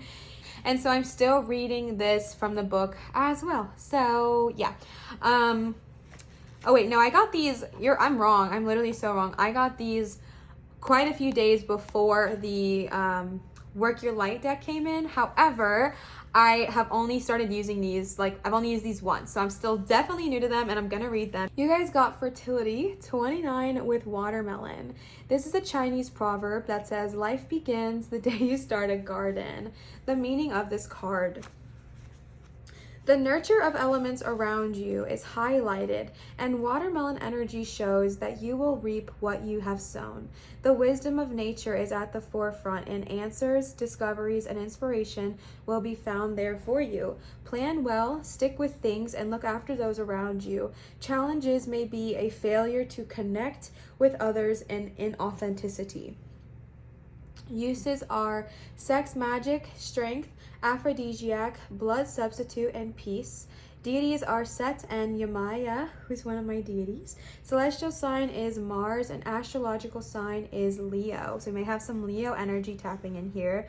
I think this is really, really interesting because I love using multiple sets, because I got their energy originally that there was some reason why your future self is giving you all of these tips, tricks, and how-tos, and I think it's because they know that this situation is ending. They know that this hardship you're going through is ending, and it's time for you to nurture And it's time for you to understand that what you have put in, whether it's energy towards yourself, whether it's healing, whether it's guidance, whatever it looks like for you, it's going to be rewarded. It's going to be, given back to you. Whatever you put your work and your energy and your literal frequency of energy towards, you'll receive that back and so much more. And I feel like this is just a gentle reminder from your guides to do that. And then I thought it was interesting how it talked about there might be a failure to connect with others and inauthenticity, because I feel this energy that you are refusing to allow people to help you. You are not accepting the help that others are trying to give to you,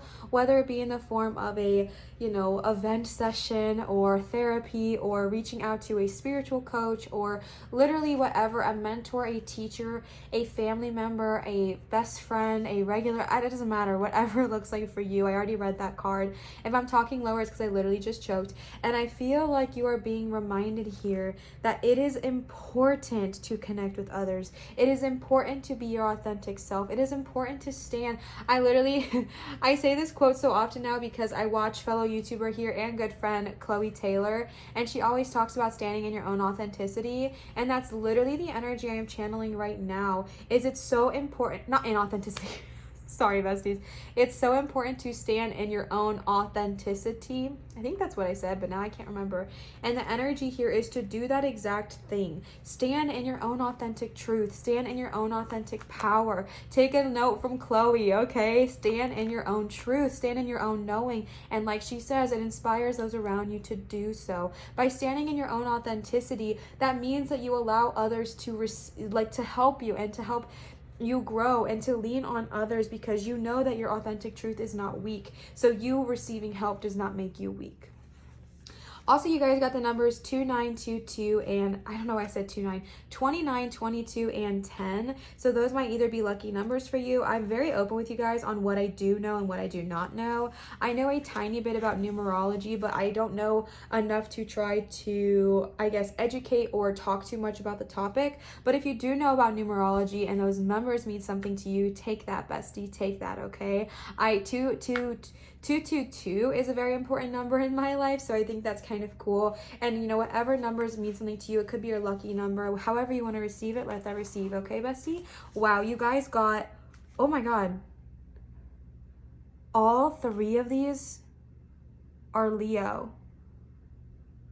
Look, oh, Leo, and somewhere in your house you have Leo energy. Oh, I feel bad for kicking my cat out now because his name is literally Leo. The next card you guys got is Wisdom, Bay. I love being asked to identify plants, and I don't know which gives me more pleasure, to know what they are or to not know what they are. Elizabeth Lawrence.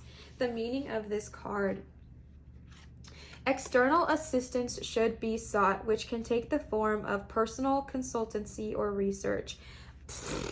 Besties, what did freaking Soul Family and Keepers of the Earth talk about? Reaching out for help, reaching out for external influences. You're literally kidding me. Okay. You do not have all the facts or facilities, but you are still in a good position. Bay indicates success through diligent application, but it also heralds new romantic relationships. Be wary of speaking your mind without care of others, as you are not going to be the most knowledgeable or experienced. All right, it is time to call on your tribe. It is time to call on your people. The uses here are clairvoyance, energy, wishes, defense, and inspiration. There are so many deities attached here, so give me a second. Y'all know I'm going to say things wrong. Please be gentle with me. I'm learning. Asclepius, Apollo, Caradwin, Cupid, Daphne, Delphi, Eros, Faunus, Helios, one of my deities, and Ra. The celestial sign is Jupiter, and of course we already said it once, we'll say it again. Astrological sign, my Leos. Okay, someone here has to be a Leo. I feel like this is so important because I feel like with the Keepers of the Earth and working with those ancestors, it is also time to, when you are going through the moment of transformation and growth, it can be so easy to think that, you know, we know it all, we don't need any help, like I'm fine. I don't know why I got so many Leo signs, and I'm also feeling Taurus energy. There is nothing here that should make me think that there is a Taurus, but for some reason, some way, somehow, I feel a Taurus is here, like a Taurus sun, moon, or rising. I don't even know. There is a Taurus here. There is a Taurus tapping in. You might be someone who thinks like, yeah, of course, like I would love to welcome like new wisdom, new insight, new helpers, new healers into my life, but also I think I'm fine, like I can just figure it out, or X, Y, and Z. And your guys are literally telling you right now, like, bestie, no, like it's okay. Allowing yourself to receive wisdom of others is a loud, powerful message right now, okay? The last card you guys got is Ritual. Let's see. Sweet corn. Why did I say it like that? Sweet corn. Okay, this is a quote by Rudyard Kipling. Gardens are not made by singing, oh, how beautiful, and sitting in the shade. Oh, wait, oh, how beautiful, and then having them sit. Wait. Gardens are not made by singing, oh, how beautiful, and then sitting in the shade. What I think I'm literally butchering that, but what they're saying is like, you don't make a garden by just singing how beautiful it is and then not putting the work into it, or keeping them in the dark, I think is what they're saying. Though there may be unknown forces surrounding and working for you, you are being prompted to join in, and through dedicated study and physical action. Beneficial esoteric teachings are worthwhile pursuing, and a deeper connection with another is being forged, perhaps without you even realizing it. Bestie, this is literally what I was saying, okay? And then it literally says, be careful of secrets that may cause harm. Bestie, the secrets that are causing harm, I literally feel are your own secrets. I feel like you are being so closed off, and I hope this is coming off as love. I feel like someone is being so closed off, so refusing to let other people in, so refusing to let someone else's energy enter in your life, that you are keeping yourself so closed off, that you are keeping yourself literally blocked from this situation, and that is causing, bestie, that's literally excuse me, that is causing this like harm around you, because you are keeping yourself in seclusion, and there are unknown forces that are wanting to help you, and you are being prompted to join them. You're being prompted to join the unknown forces that are trying to help you. Beneficial esoteric teachings they're worthwhile to pursue right now, and deeper connections are being formed without you even realizing it, bestie. You're finding your soul family. Allow yourself to receive. Remember, the thing in that energy and that message was the one thing getting in your way is your capacity to receive. Your soul family your soul family is here, okay? I do stutter, y'all know me too well. Your soul, that wasn't a stutter, I don't know why I said that in that moment. Your soul family is here for you. Your soul family is forging this amazing deep connection, perhaps without you even realizing it. Ow, okay, bestie, I am feeling a sharp pain.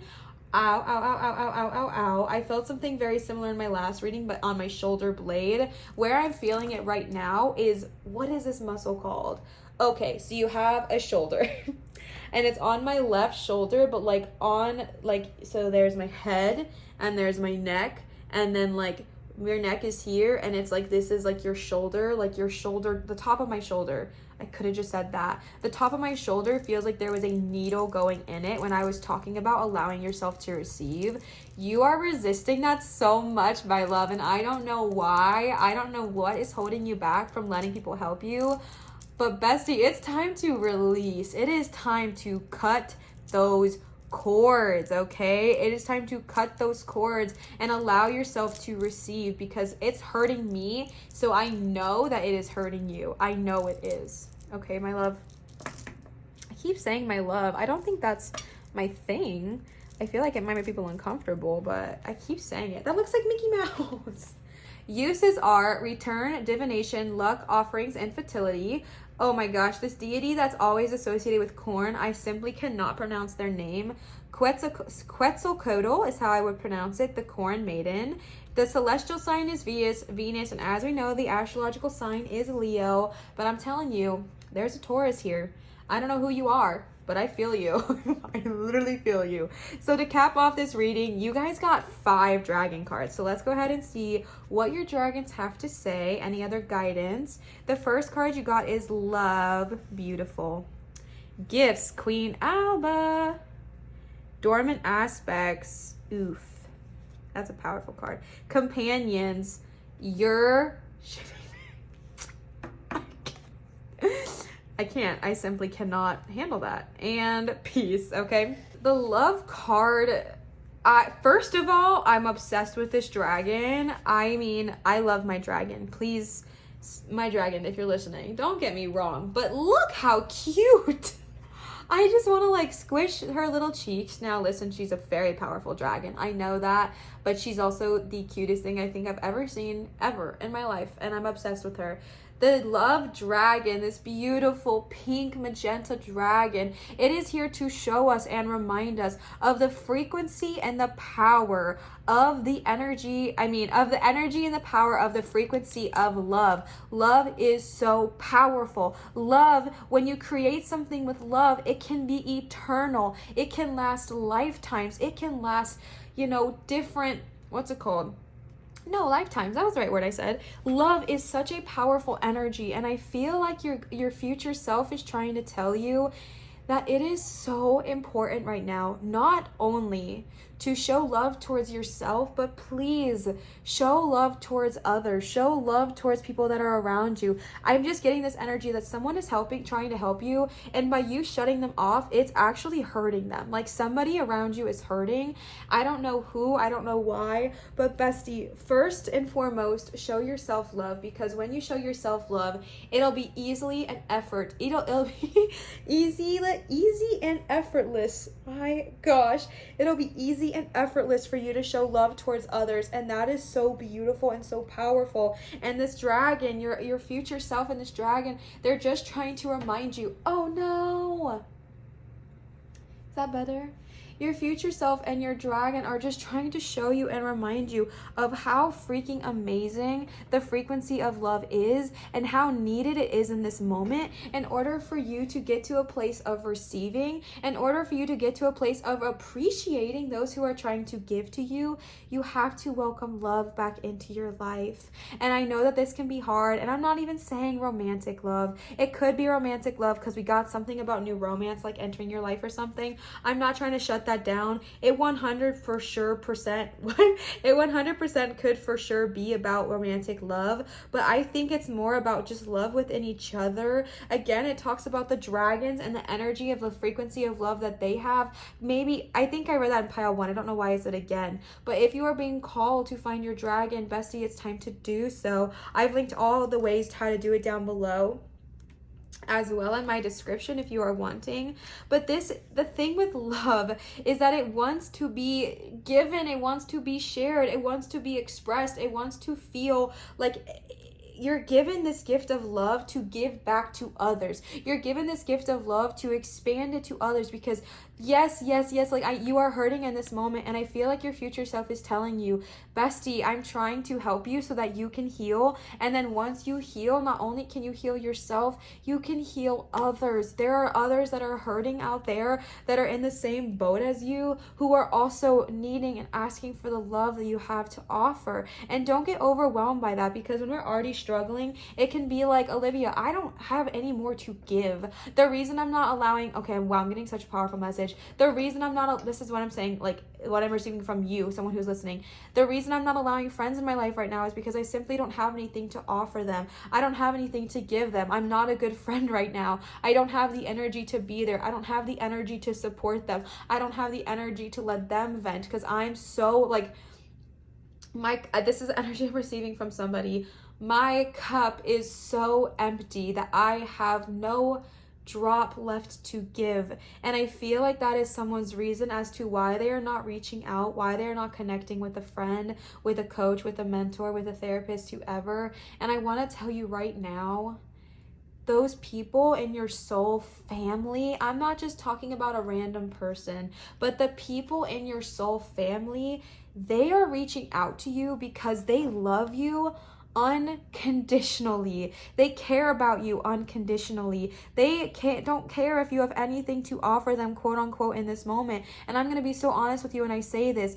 Allowing them to care for you is one amazingly powerful way you can show them your love, because the energy I'm getting is that these people are not reaching out to you to gain something. They're not reaching out to you to suck your life away from you. They're not reaching out to you to use you as a pawn or anything like that. The ones who are trying to be there for you, your soul family in this moment, they are only people with such pure intention, such pure love in their hearts. And it is time to respond. It's time to reach back out to them. It's time to tell them, hey, okay, help, like, it's okay, please help me. And that is a way of showing your love, because they want to help you and you're blocking them out, and that can hurt. And so the one thing that you can do when your cup is empty is allow someone to come in and help you fill it back up again. Okay.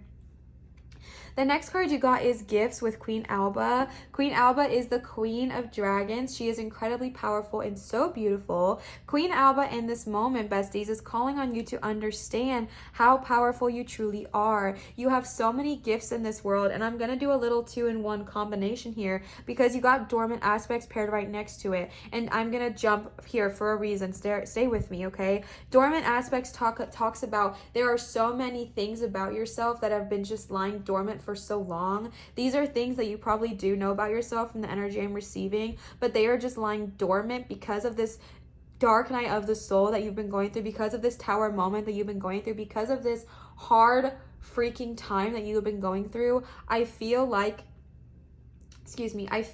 you've just let these aspects of yourself go dormant, whether it's your spirituality, whether it is your hobbies, whether it is your creativity, whether it is your relationships, whatever it looks like for you. You have somehow, because when we go through a hard time, we retract from ourselves and we retract from the world, and these things are lying dormant within you now. They are begging to come out. When I see this dragon wrapped this tail around this woman who is just laying there defeated and sad, and that's the energy I receive from her, I don't know, but I feel like the reason she's naked is to show the vulnerability. And I feel like this dragon just comes in and wraps his tail, her tail, their tail, I get a him tail energy, wraps his tail around her and is just there supporting her and saying, okay, wake up, we're ready, like, it's okay, you can wake up now. And it makes me want to cry every time I see that card. And with that same vein, Queen Alba is calling you out and saying, you are so talented. This deck has made me cry 3 times. This spread, you are so gifted. You have gifts so beyond this earth, whether they are spiritual, whether they are creative, whether they are analytical, whether they are, intellectual, whether they are physical, whatever you have, you are gifted. You have these gifts. And I hear you saying, I don't have anything right now. I lost everything. And the energy I'm trying to tell you right now is that nothing is lost. Nothing is lost. It's all just dormant. It is dormant. When something is dormant, we can make it active. We can call Queen Alba and say, please help me. Show me how to open my heart, open my crown, open all of my chakras and allow this back in. Please help me. Please help me. And you can ask Queen Alba, because Queen Alba is here telling you, listen, if the Queen of all Dragons is telling you you're gifted, okay? She doesn't tell everybody that. And the fact that Queen Alba is here telling you that you are gifted, the Queen of all Dragons is literally hyping you up and being your hype girl right now. And I hear you saying, I don't have anything right now, Olivia. I don't have anything. I'm alone. I'm maybe not physically alone, but I'm mentally alone. I don't have my spiritual gifts anymore. I don't have my physical gifts anymore. I don't have my intellect. Everything I've abandoned, and I feel like I've lost it. And I'm trying to tell you, nothing is lost. It is simply dormant. It's okay to awaken that part back up inside of you. I really hope that came across the way I was reading it. I don't know how things always come across, but I hope you understand how much love I have for you and how genuinely I care and want you to understand that sometimes, speaking from a personal experience, when we go through something as hard as the Tower moment or our dark night of the soul, it feels like we've lost everything. And for some people, that's very literal. For some people, that's very literal. And this energy here with the dormant aspects is that you feel like you lost your energy. You feel like you lost your connection to, you know, your spiritual side, your creative side, your intellectual side, your talented side, whatever it looks like for you. And it can feel so gut-wrenching to feel so alone and to feel so closed off that you just want to crawl into a cave and just be there and sleep and not talk to anybody, not receive anything. You just want to crawl into a hole and just be. And your dragon is trying to tell you, your future self is trying to tell you, it's okay, you are safe, wake up, wake up. Allow these aspects of yourself, allow these talents within yourself, allow these gifts that lie inside of you to rise and walk out of the tunnel or fly out of the tunnel on your dragon, whichever way you feel safe, and allow yourself to do so. The next card you got is Companions, and there's nothing subtle of irony here, bestie, because we got like 3 cards talking about this same thing. This is the card of calling on your friends. Who is avoiding their people? Literally who? Someone is avoiding their friends, someone is avoiding their spirit tribe, someone is avoiding their spirit family, someone is avoiding the people that are reaching out to them. And I'm here to simply call you the F out and say, please stop, because you have this tribe of people, you have these amazing friends surrounding you who are saying, I'm here, I'm ready, allow me to be here for you, please. Allow these companions to enter your life. Allow these friends to enter your life. This is your spirit family. And if you feel like you don't have them yet, open your eyes, open your doors, open your heart, and wait for them to come, because they're trying to reach you, but there is a block. They're trying to connect with you, but there is something literally closing it off. And we know from the soul family that the thing that closing these people away from finding you is your capacity to receive the love that they want to offer.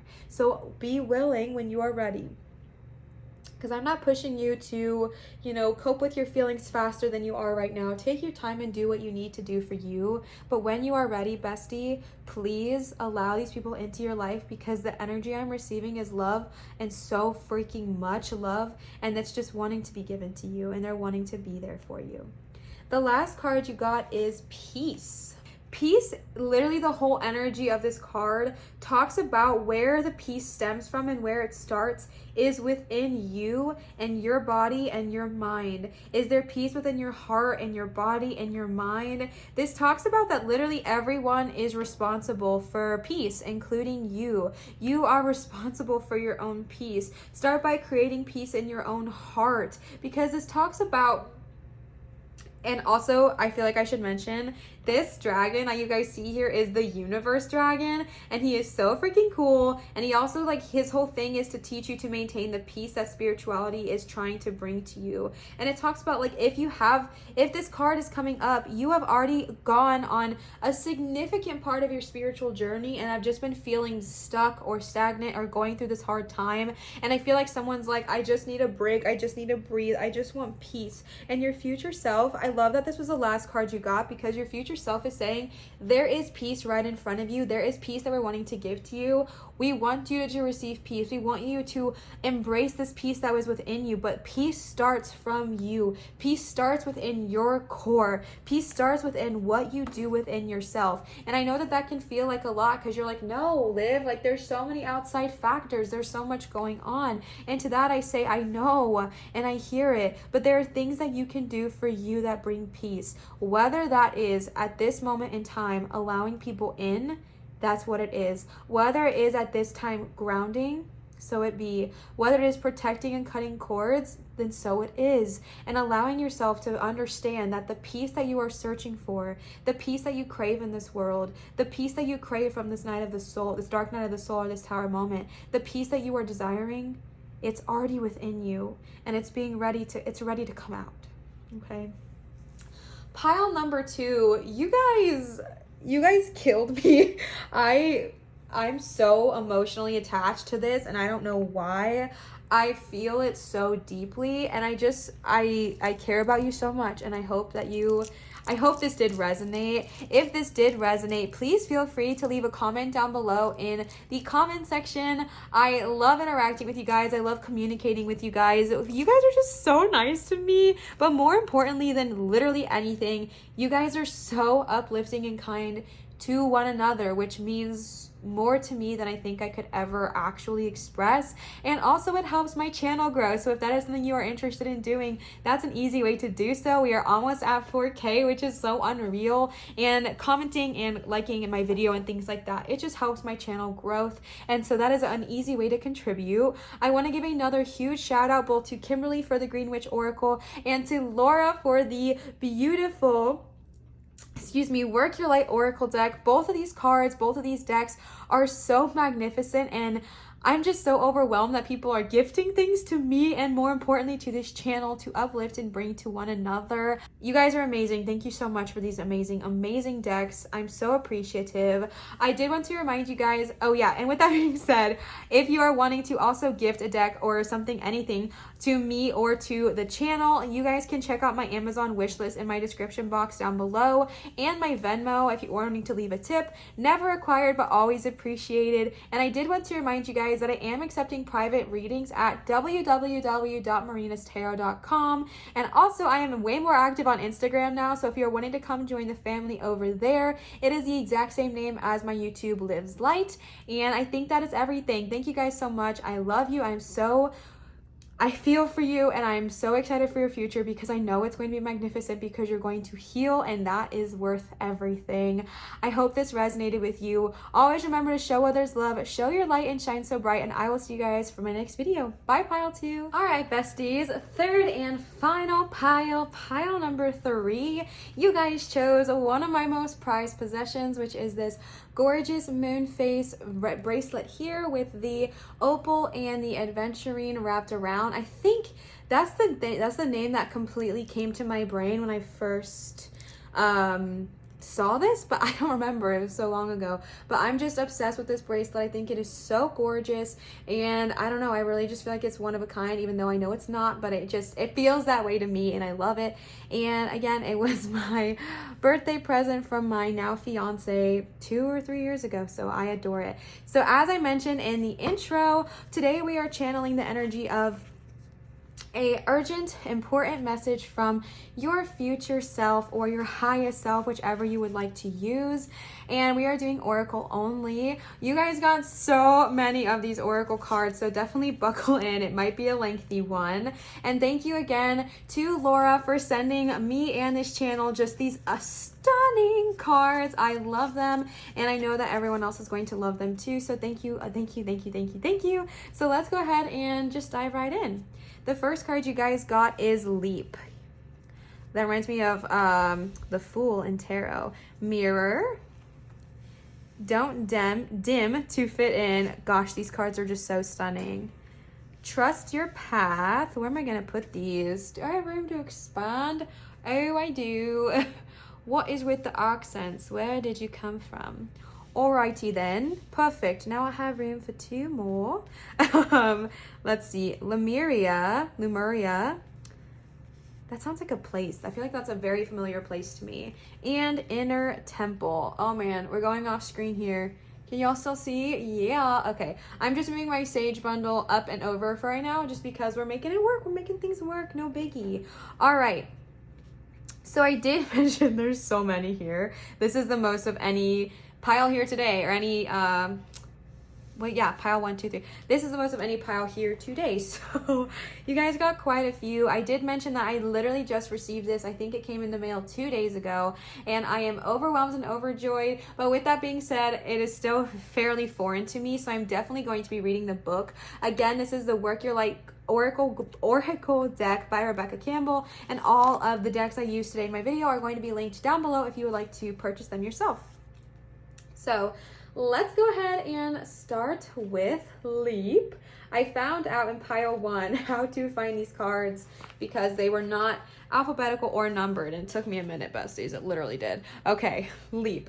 You go first. The universe will catch you. Wait, what a beautiful saying. Oh my gosh. Do you see how like there's one person jumping off and the other holding back? That's crazy. Okay.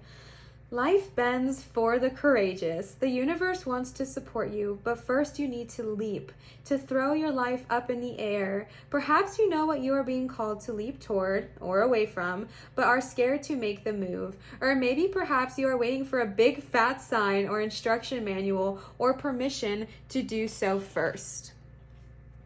If this is you, then this card is your sign and your permission slip to take a deep breath and leap into the unknown. It's scary to let go of all that we know and hope for something new. It's normal to feel anxious at the thought of letting go of what we know for sure. But this is the unavoidable process of rising. And right now, this is how you are being called to live. Nature is constantly showing us how to live with courage. Fall comes every year and encourages the trees to loosen their grip. That's beautiful. To allow what once was so full of life to fall away, leaf by leaf. And for a moment, it feels like nothing will grow again. The branches are left bare without the comfort of what once was. But in the morning of spring, new shoots begin to appear and something new is born that is even more glorious than before. The action here is you go first, take a good run up and leap. Oh, I love this. This is such beautiful energy. Someone is ready to freaking go, ready to transform and move and shift and change.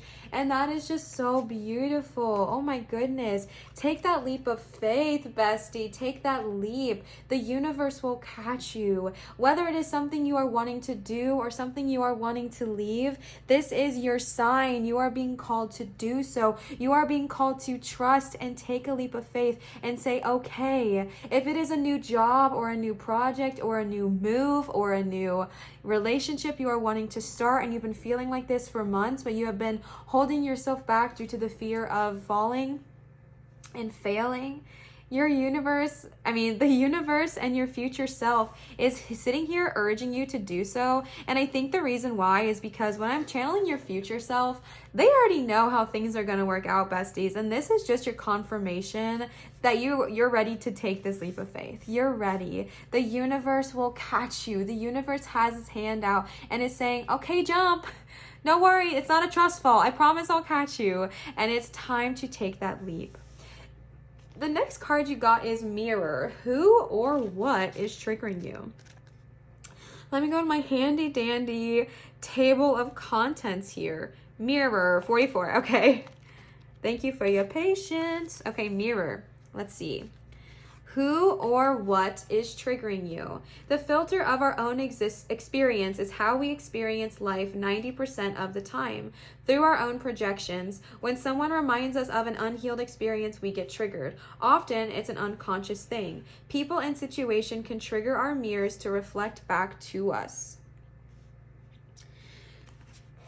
People and situations can trigger our mirrors to reflect back to us what we believe to be true about life, the universe, and ourselves. Mirrors pointing to our shadow and our light. Mirrors revealing the parts of us that are yet to be accepted, witnessed, or loved. This card is guiding you to look closely at what experiences or people are currently triggering in you and what they could be mirroring back to you. When have you felt like this before? Could they be opportunities to heal something in you? Or are they shining a light on something that longs to be witnessed in you? This goes for both the good and the bad. The good, like those who we admire and we put on a pedestal. If we do not realize that we are attracted to them because we are like them, we will need to cut them down in order to rise to their level. The bad, those we despise and are envious of and put down. If we do not realize that they trigger something in us, then it is still yet to be healed, and we will remain hurt and wounded ourselves. Here's your inquiry. Who or what is triggering you? What is it in you that they are triggering, and what part of you longs to be witnessed? So I feel like when we are talking about taking this leap of faith, when we are talking about taking this journey, when we're talking about taking this step off of the diving board and diving in head first, there was immediately something in you that told you to stop. There was something that in you that told you it wasn't going to work out, or maybe started to sow these seeds of doubt. And I think that that's really, really interesting, because I feel like there is just this energy here that you have insecurities or triggers or things around you that are causing you to not trust yourself, things that are causing you to not trust your fate, not trust what you have to offer. Can you see this card? Okay, yes. Things that are causing you to just be so doubtful in your own power that you don't even want to take that leap of faith, because maybe you're scared that, you know, it'll make people not like you enough or whatever. But think about that when you're ready to take this leap of faith and you start to get scared. Why are you scared? What are you scared of? Who or what is triggering you in this moment? Who or what is causing this fear within you? What is it bringing out? What is it causing a memory of? What thing has not yet been healed? And once we identify our triggers, then we can heal them. Then we can look at them and say, oh, shoot, that's a big old wound that's yearning and calling to be healed. And I feel like that is the energy here. That is the energy we are getting, is that there is someone who has these triggers and they're yearning to be healed. They're yearning to be dealt with. That way you can take this leap of faith without being afraid. Excuse me. And I just think that is so beautiful. And so when you feel triggered, start to think to yourself, what is this reminding me of? Why is this triggering me? And then working through it. There are multiple ways to work through triggers. There are multiple practices. I practice shadow work when I see triggers and I understand that it is a shadow. I first identify and understand that this is a trigger, and that, you know, if it was trauma or abuse, I acknowledge that. And then I face the shadow down and let it know that it has no power here anymore.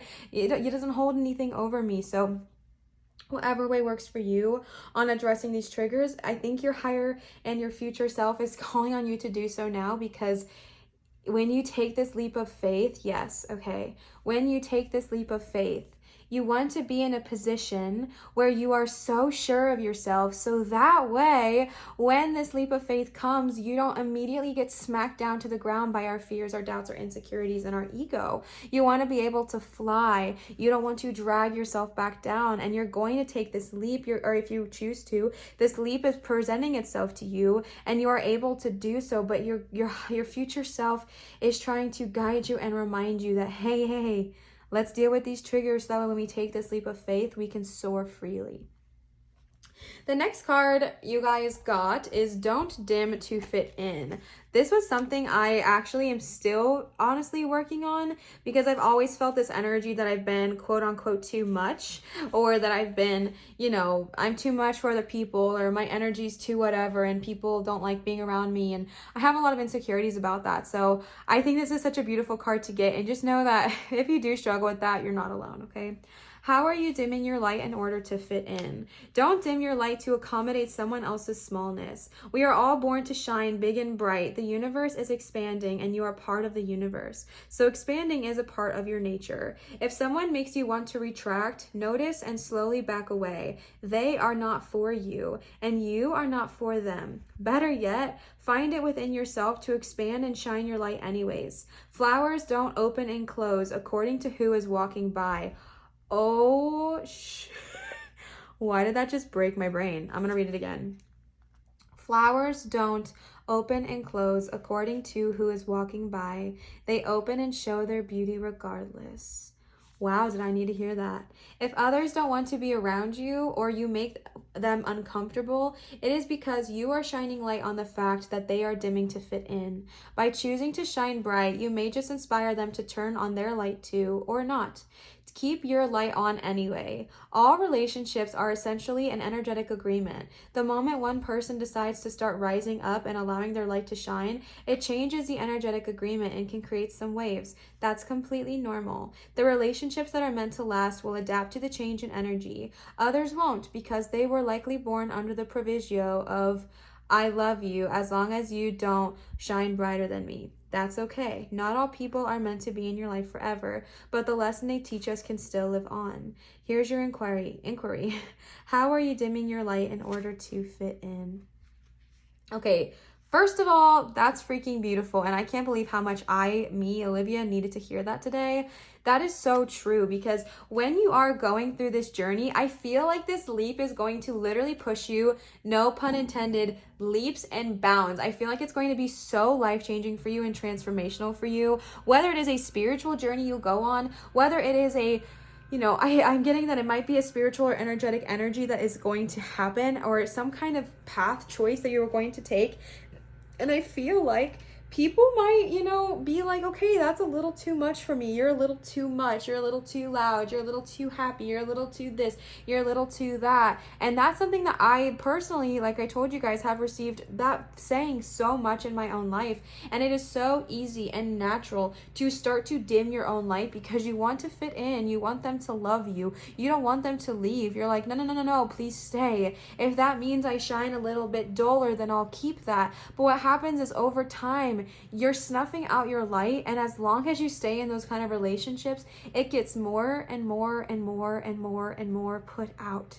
And when it is completely put out, it is so much harder to light back up again. And I don't want you to get to a point of having your whole light snuffed out, because besties, it's very hard. It's very hard. And the energy here, and I love that sorry, I got distracted. The energy here is that you are beautiful, and your light is not ever too bright. And I love that quote about, you know, flowers don't decide to open or close based on who walks past them. If they say, oh, that flower's too pretty, they don't shut, they don't close down. They continue to bloom regardless of who walks by, regardless of who talks shit about them, regardless of anything. They are going to continue to stay there and blossom and bloom because they know their worth and they know their beauty. And there's so much power in that. And I really like what they said about, you know, relationships changing, because that is so true. I am currently in a relationship, you guys know. The reason I don't wear my ring, by the way, is because I'm having an allergic reaction to it, and we have yet to figure out what to fully do. So if y'all are like, she says she's engaged but she never wears a ring, that's why. When I started this relationship, I was nowhere near this frequency that I am now. I was not practicing spirituality in any way. I was hurting from past spiritual trauma with the church and a past toxic relationship, and my fiance was in a very similar vibration as me. So when we got together, our relationship was unrecognizable to where it is now. And that's okay, because when I decided to go on my spiritual journey, we did shift. There was some time where we didn't quite click. Things weren't quite vibing in the same way. However, we stuck to it. I kept changing, and she actually changed too, because she went on her own spiritual journey. She went on her own path and her own growth, and that also changes the wave of things and the frequency of things. However, we have now grown and formed together to where our frequency is matched, so that it's much easier now. Things are very, very blissful. Things are happy. It didn't mean there were not growing pains. It did mean it did not hurt for a while, and that things just felt like this is not working. And they simply felt like that because the vibes were just on different levels. The actual vibrational frequency were not matching. And I love that she mentioned that, because some people do give up right away, and I'm not saying not to if you're not happy in a relationship, but I will tell you, I'm so glad I didn't. I'm so glad I didn't, and that I, you know, tried it out, and I didn't stay for crazy long time before we shifted, but it was very obvious that the shift was happening and that the change in frequencies was happening, and it was so worth it. It was so worth it. So, you know, if you are with someone and the only reason you're wanting to leave is because your energy is shifting and you feel like they're not shifting with you, just be patient for a little bit and see how it changes, and then, you know, revisit that. But I love that this energy is talking about don't dim your light, because you are so freaking beautiful. Like, you are amazing, and I feel like you're just this powerful person. And I feel like with that mirror card, I feel like people in your life have just told you you're too much, and I feel like that's building all of these thoughts around you. I feel like it's building all these triggers around you. I feel like it's causing you to think you're less amazing than you are, and that is just simply not true. You are so incredible, and I am so sorry that you've ever had to experience this kind of pain or feel this energy in your life, but you are never too bright. And I'm even saying this to myself, because I just had a moment the other day where I was getting triggered and I was crying, and I was like, I'm just too much for people. Like, I'm too much. Like, people don't like me because I'm too much. I'm too loud. I'm too, I don't know, weird or quirky or whatever you decide to label me as. I'm too much of that. And I had a whole breakdown, and both my fiance and my spiritual coach were like, F them. Like, it's not about those people. It's about you. Like, don't ever dull your light for somebody else. Like, your light needs to continue to shine bright. And if they can't handle it, they'll leave, basically. And so I think that is such a beautiful reminder. The next card you guys got is Trust Your Path. I know this is a long reading, bestie, with all these cards, but bear with me. There's clearly a reason and a needing. So this one says, if you knew you would be supported, what would you do? The universe is conspiring. Keep facing your true north. Your job is not to pave the path, but to simply keep facing your true north and take one step after another. If you do this, you cannot go wrong. The universe is conspiring. Don't waver or doubt. Use your heart as a compass and put one foot in front of the other. If you follow the invisible trail of what lights you up, you will light up the world without even trying. Most people don't follow the highest call of their soul because they are waiting to see the end destination before they take the first step. Okay, Leap, let's talk about it. If you take one baby step each day within a year, you will have taken 365 steps in your dedicated direction. That's beautiful. If you want to write a book, write a page every day. If you want to change careers, do one thing every day. If one thing every day in dedication of that. Before you know it, in just a year from now, you will turn back and look in awe at how far you have journeyed. Keep moving and open yourself up to a whole new level of support and receiving. If you knew you would be supported no matter what would you do? And this is just talking about the universe is helping you. Take that leap of faith with that leap card. Take the leap of faith. Do what you need to do to get to where you need to go, and trust your path. Trust that you're going to be supported. Even if in the moment it's just by the universe, you have that support system. The next card you got is Lemuria.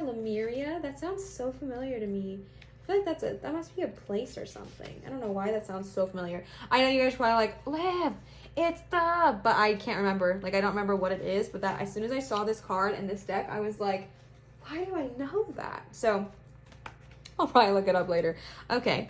Oops, sorry. This is literally the first time I've used this. I haven't even used it for myself yet. Like, you guys are the first. Lemuria, creating heaven on earth. It's happening. Lemuria, or Mu, is one of Earth's lost lands. Oh, right. Could have just read. Where heaven really was a place on earth. That's right, it quite was a place. A time before we were kicked out of the Garden of Eden. In Lemuria, life worked in harmony. All beings were seen as equal, and we were deeply reverent to Mother Earth. We knew that a mosquito was no worse than us, and the sun no better. Perhaps you too believe that heaven really can be a place on earth. Perhaps you are part of the transition team who at a soul level are devoted to creating this kind of harmony on the planet now. Thank you for wanting to do this work. It's easy to get overwhelmed by the state of affairs on the planet right now, but you are being encouraged to keep holding the clear vision of the future. It's closer than you think. You may be guided to hold the frequency of Lemuria in your own community, family, workplace, or within yourself. Know that it is possible, and while at times it may feel like you are alone, you are truly not. There are hundreds of thousands who hold the codes of this ancient lost land, even Lemuria crystals that hold the codes of remembering that are codes of remembering that are beginning to rise all over the planet. Keep doing what you are doing, and remember, the only way to heal the world around us is to first heal ourselves. Hold the card on your heart and say, I hold the codes of Lemuria and believe that heaven really can be a place on earth. It's interesting to me at like a self energy level for a second how familiar this was to me, but we'll deal with her later, my energy. All right, besties, so listen, okay, like that is amazing. You are connected, and this is also talking about creating that heaven on earth, whatever it's within, whether it's within yourself, your home, your piece of place, your place of peace.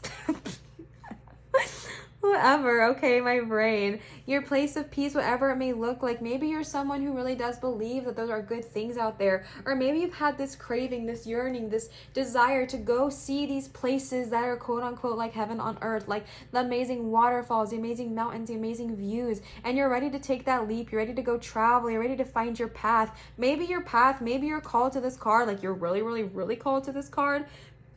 And I feel like you maybe know that you are wanting to create this energy of Lemuria in your community, your family, your workplace, wherever.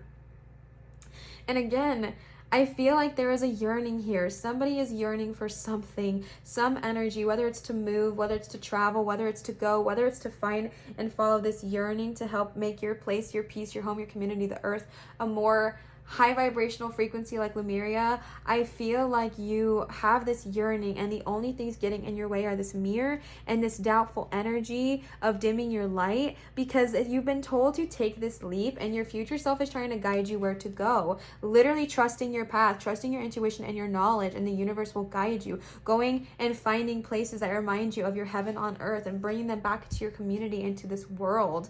And then the last card you got is Inner Temple. Devotion. Let's see. Inner Temple. 70. All right. Last one here. Tune into the portal of your heart. You are being called to be a devoted student and tune into your heart, to incorporate true devotion into your life. You could be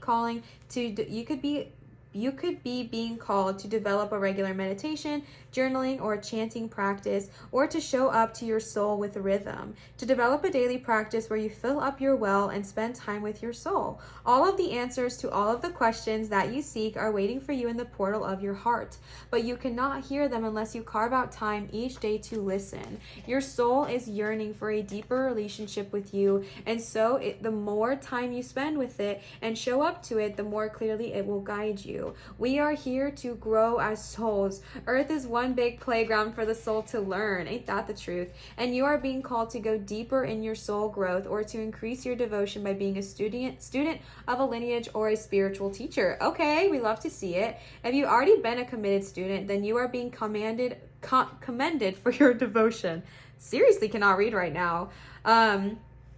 Your guides want you to know how proud of you they truly are, and that the time you spend in devotion is priceless. If you're questioning your career or life path, your guides want you to turn your focus toward devotion and this prayer. Please use me in a way that delights my mind, my body, and my soul. May my life be one big moving prayer. Commit to a daily devotional practice.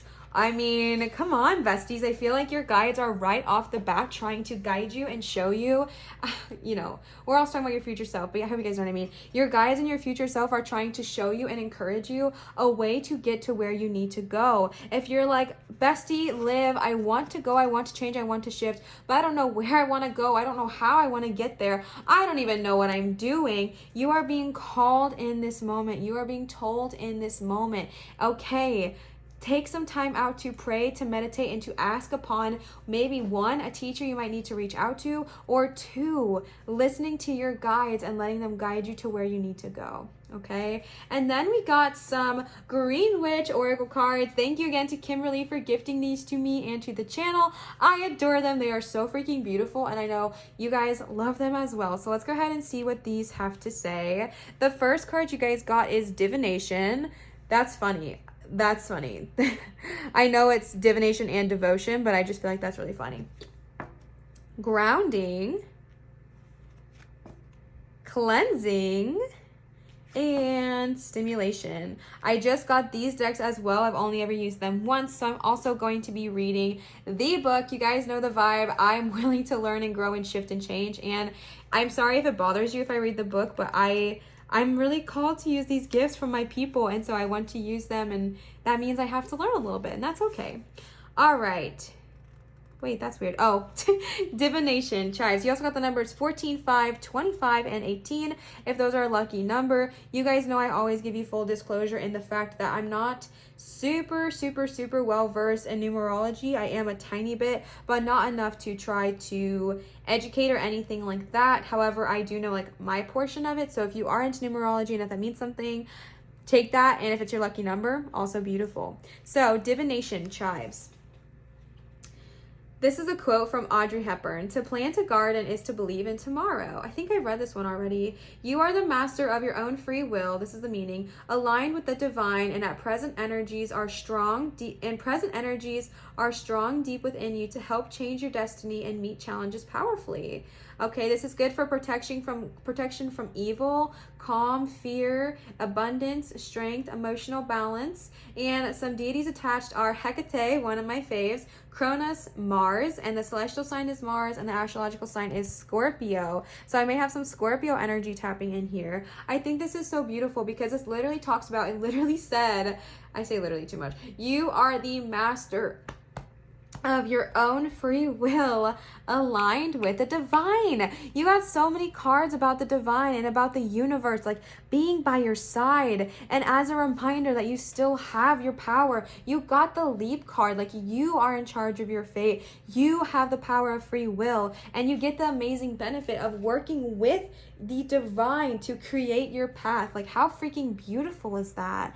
I feel like your future self is just giving you some confirmation and some clarity here, because that is so beautiful. The next card you guys got is grounding potato. Here's a little quote: when the world wearies and society fails to satisfy, there is always the garden. Explore the deeper, innermost areas of yourself and situations. As potato indicates energies that are calling you to look again at what you may have once missed, and will help to bring stability. If you are looking for an answer, try pulling back a little to let things settle on their own first. Interesting. Challenges at the moment may include ignorance, self-centeredness, and forgetfulness. So make sure you are compassionate and focused. All right, bestie, the energy I'm getting right there is when you are going through that mirror energy, when you are going through that not shining your light, do it in a way of kindness, do it in a way of respect. And I think it's interesting because I am getting a relationship message here for some weird reason. And I think it is so interesting because you literally, like in that, see, I said it again.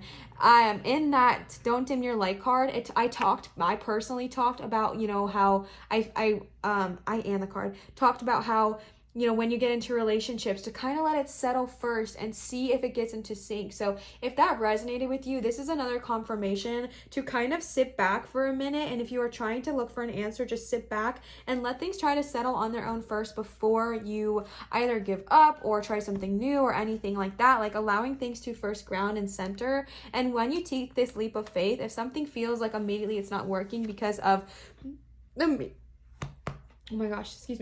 mirror cards or the dimming your light card or whatever it may look like for you, when you feel this energy, just know to give it a minute to settle out so you can continue on your path. All right. Then it says, let's see here. The uses are image magic, healing, health protection, compassion, and stability. The deities are Saint Patrick, Luf, and Teltui. The celestial sign is the moon and the sun, and the astrological sign is Virgo. All right, the next card that you guys got is Cleansing with a Lemon 25. This book is so cool, by the way. Like, this is one of the coolest guidebooks I've ever had. I love it. Okay, Cleansing. Lemon. All right.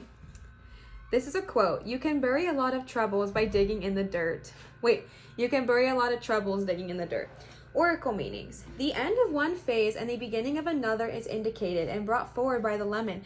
That's what we've been saying, okay? A change of environment or a situation and in your way of thinking is needed and will help you proceed. Although necessary, you can comfortably move forward gradually. Sell or get rid of things that you no longer need, as it is time for a physical clear out. Old habits need to die, and now is a great time to do it and have it done for good. We'd love to hear that. The uses are purification, friendship, longevity, love, and fidelity. Some of the deities are the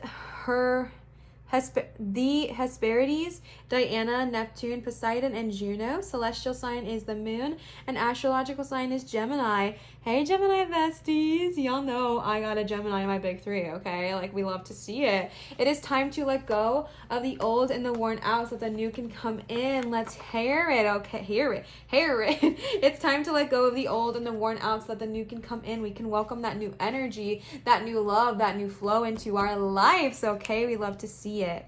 The last card you guys got is Stimulation, Chili. Let's see. I know I've gotten this one before, but I still don't really remember what it means.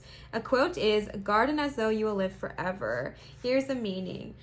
Fresh ideas and situations are presented, and there are moments that you can see your ideas take center stage. You will need to take full responsibility and step up to the challenge in order to gain a positive outcome or success. Chili asks you to work on your passions in life and make sure they are truly yours, and that you are not simply what you think others want to hear. Mirror, hello. Okay, I feel like this is so necessary, because when you're going on this journey, make sure you're doing it for you, not because someone wants you to or because you think someone wants you to. Make sure you are going on this journey because it's something that you want. This is something that you want to do for you, not for what you think others want from you. The uses are curse breaking, fidelity, passion, negative energy, protection, and love. The deities are Sio Kachina and Chikimoquetzal. I think I'm pronouncing that right. Mars and Aries. I don't know why I said I think I'm pronouncing that right. I know I'm not. So yes, I just feel like it's so important to make sure that you are doing something because you want to and not because someone told you to. All right. And then I pulled some dragon cards for you guys to finish off this reading and see what your future self has to give to you in this moment. The first card you guys got is Destiny. Can you see that? Yeah. Okay. New World. What's this one? Avalon, one of my favorites. And Rose. Okay, so first of all, the Destiny card is so freaking beautiful. This is the Star Wanderer dragon. This is the dragon that encompasses every single color, and it is so beautiful. There are so many amazing, beautiful colors here in this moment. And the Star Wanderer dragon is just, it's gorgeous. It is such a beautiful energy. The energy of this card, the energy of destiny, it calls on you to understand the power of free will. I don't remember which card said that, but I know that there was a card here that talked about the energy of free will and understanding that you have the ability to do so. Actually, no joke, I feel like it was divination, but maybe it wasn't. Maybe it was grounding. Well, it was one of those. Y'all, when I do readings, I don't remember anything I say because I'm channeling, so it goes in one ear and out the other. But this is such a beautiful card because it's literally telling you that you have the power, you have the ability to create your own life, to create your own dreams, to create your own passions, and it is time for you to do so. And it's really important because when you are choosing your own fate, making sure that you are doing it for the right reasons. Again, following up on that stimulation card, making sure you are doing this for the right reasons, not because you think it's going to provide you some outcome that somebody else wants you to have for your life, but because you truly want to do it, and then it will be successful. Because the Destiny card is a card of following your own dreams. I am following the path of my soul. You are the own hero in your life. You are the main character, so to speak, and it's time to embody that. And I love that the Destiny card is like flying up, and so is the leap. Like, that's just so beautiful. The next card you guys got is New World.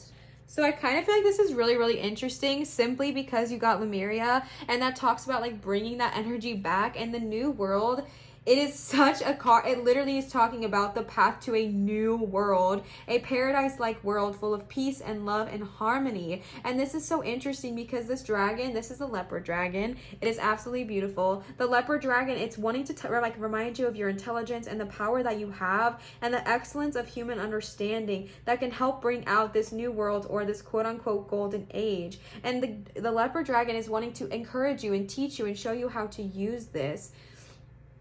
And then it goes on to something very interesting where it talks about that a belief or a thing that kind of goes on a lot of times in the spiritual community is that intelligence equals ego, and that intelligence is related to ego. However, that's not super true because your intelligence will actually help you overcome your ego and help you work with your ego instead of letting it control you. So that's kind of like the energy of this card.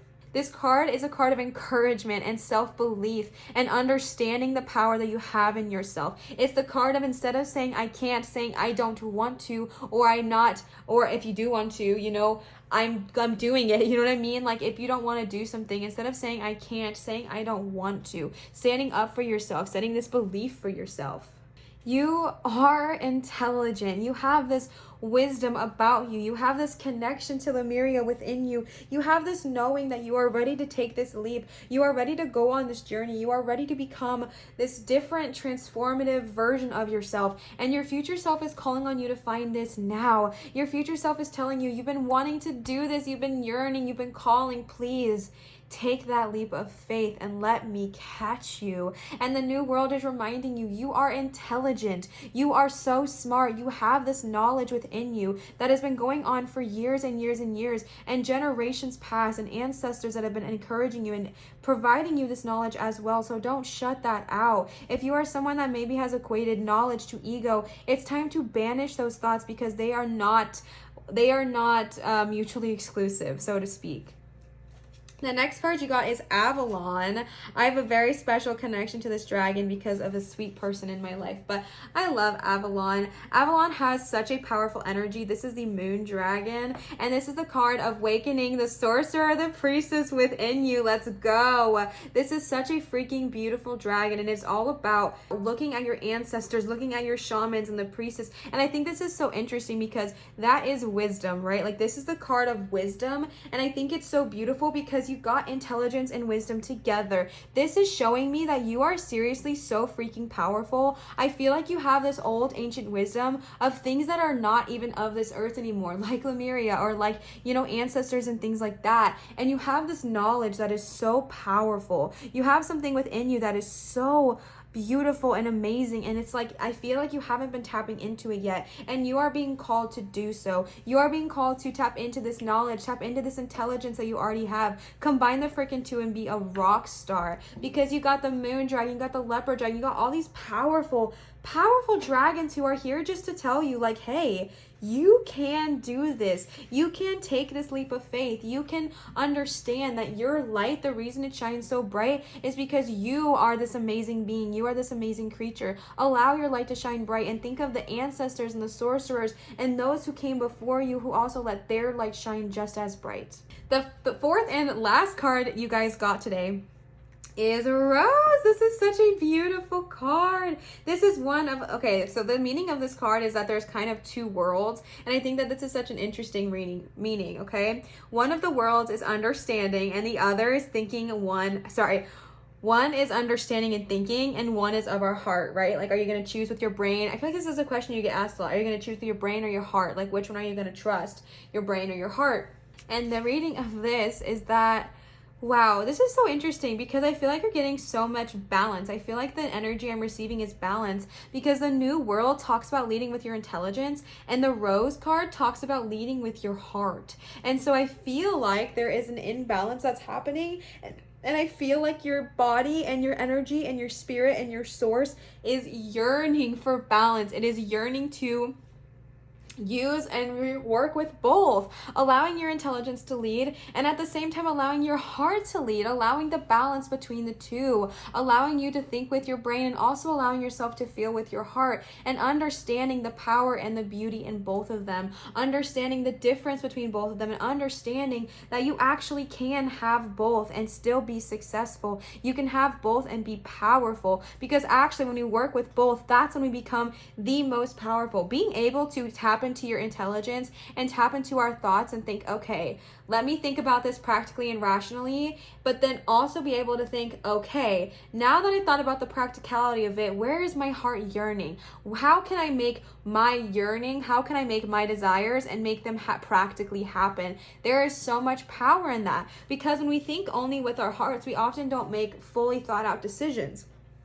And when we think only with our heads, we often don't do things that we truly desire or truly love. And there needs to be a balance. There needs to be a melding, why do I never know how to say this, but always try? A melding of the two, so to speak, because it is time to do both. It is time to think about your heart's desire. It is time to think about that leap of faith you want to do, and then find the practical applications how to do so. And that is so much power, bestie. Your guides and your future self is literally teaching you such a gift, which is the balance between thinking with your thought and thinking with your heart, or feeling with your heart. That is insane, and that's something I guess I really needed to hear today.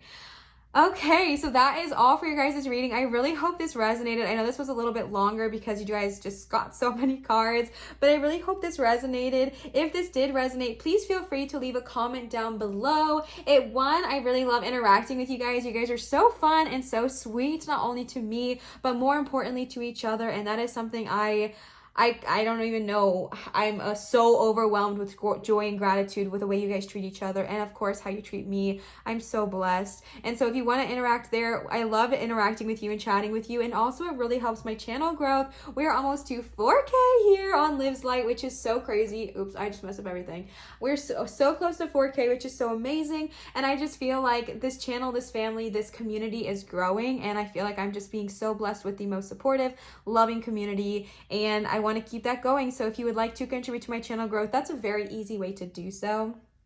I wanted to give another huge shout out to Laura for these amazing cards. Again, everything is going to be linked down below. They are so beautiful. Thank you, Laura. I love them, and I love being able to use them for this reading. And another shout out to Kimberly for the gorgeous Green Witch Oracle cards that you guys saw previously. You guys are so amazing. Thank you, thank you, thank you so much for gifting to me and to the channel. If you are also wanting to gift something to me personally or to the channel, you guys can check out my Amazon wish list, which is going to be in my description, as well as my Venmo if you are wanting to leave a tip. Never required, but always appreciated. And I wanted to give you guys one last reminder, not last, I'm going to probably tell you guys consistently, but another reminder that I am accepting private readings at www.marinatarot.com. If you are wanting to book a private reading, that is the place to do so. So definitely check that out if you are interested. And as a, what else do I have to say? Oh yeah, definitely check out my Instagram if you would like to. It is the same as my YouTube handle, Lives Light, and I'm much more. I'm very interactive over there, and I love communicating with you guys, and I like to do a lot of polls, and I open these beautiful decks live. So if you would like to see that, go check that out on my Instagram as well. So I really hope this resonated. I hope you guys gained something from this. I am so thankful for you guys being here. Thank you so much for always showing me so much love and compassion, and I hope you guys receive that as well from here and from my channel, because I honestly adore you. Always remember to show others love, show your light, and shine so bright. Shine so bright. Don't dim your light, baby. I feel like it's needed to say it again for this reading, okay? Don't dim that light, bestie. You don't need to do that. Show your love, show your light, and shine so bright, okay? That ending just had such a different meaning to me because it was just so beautiful with that don't dim your light, all right? I love you guys, and I will see you guys for my next video. Bye, Pile 3.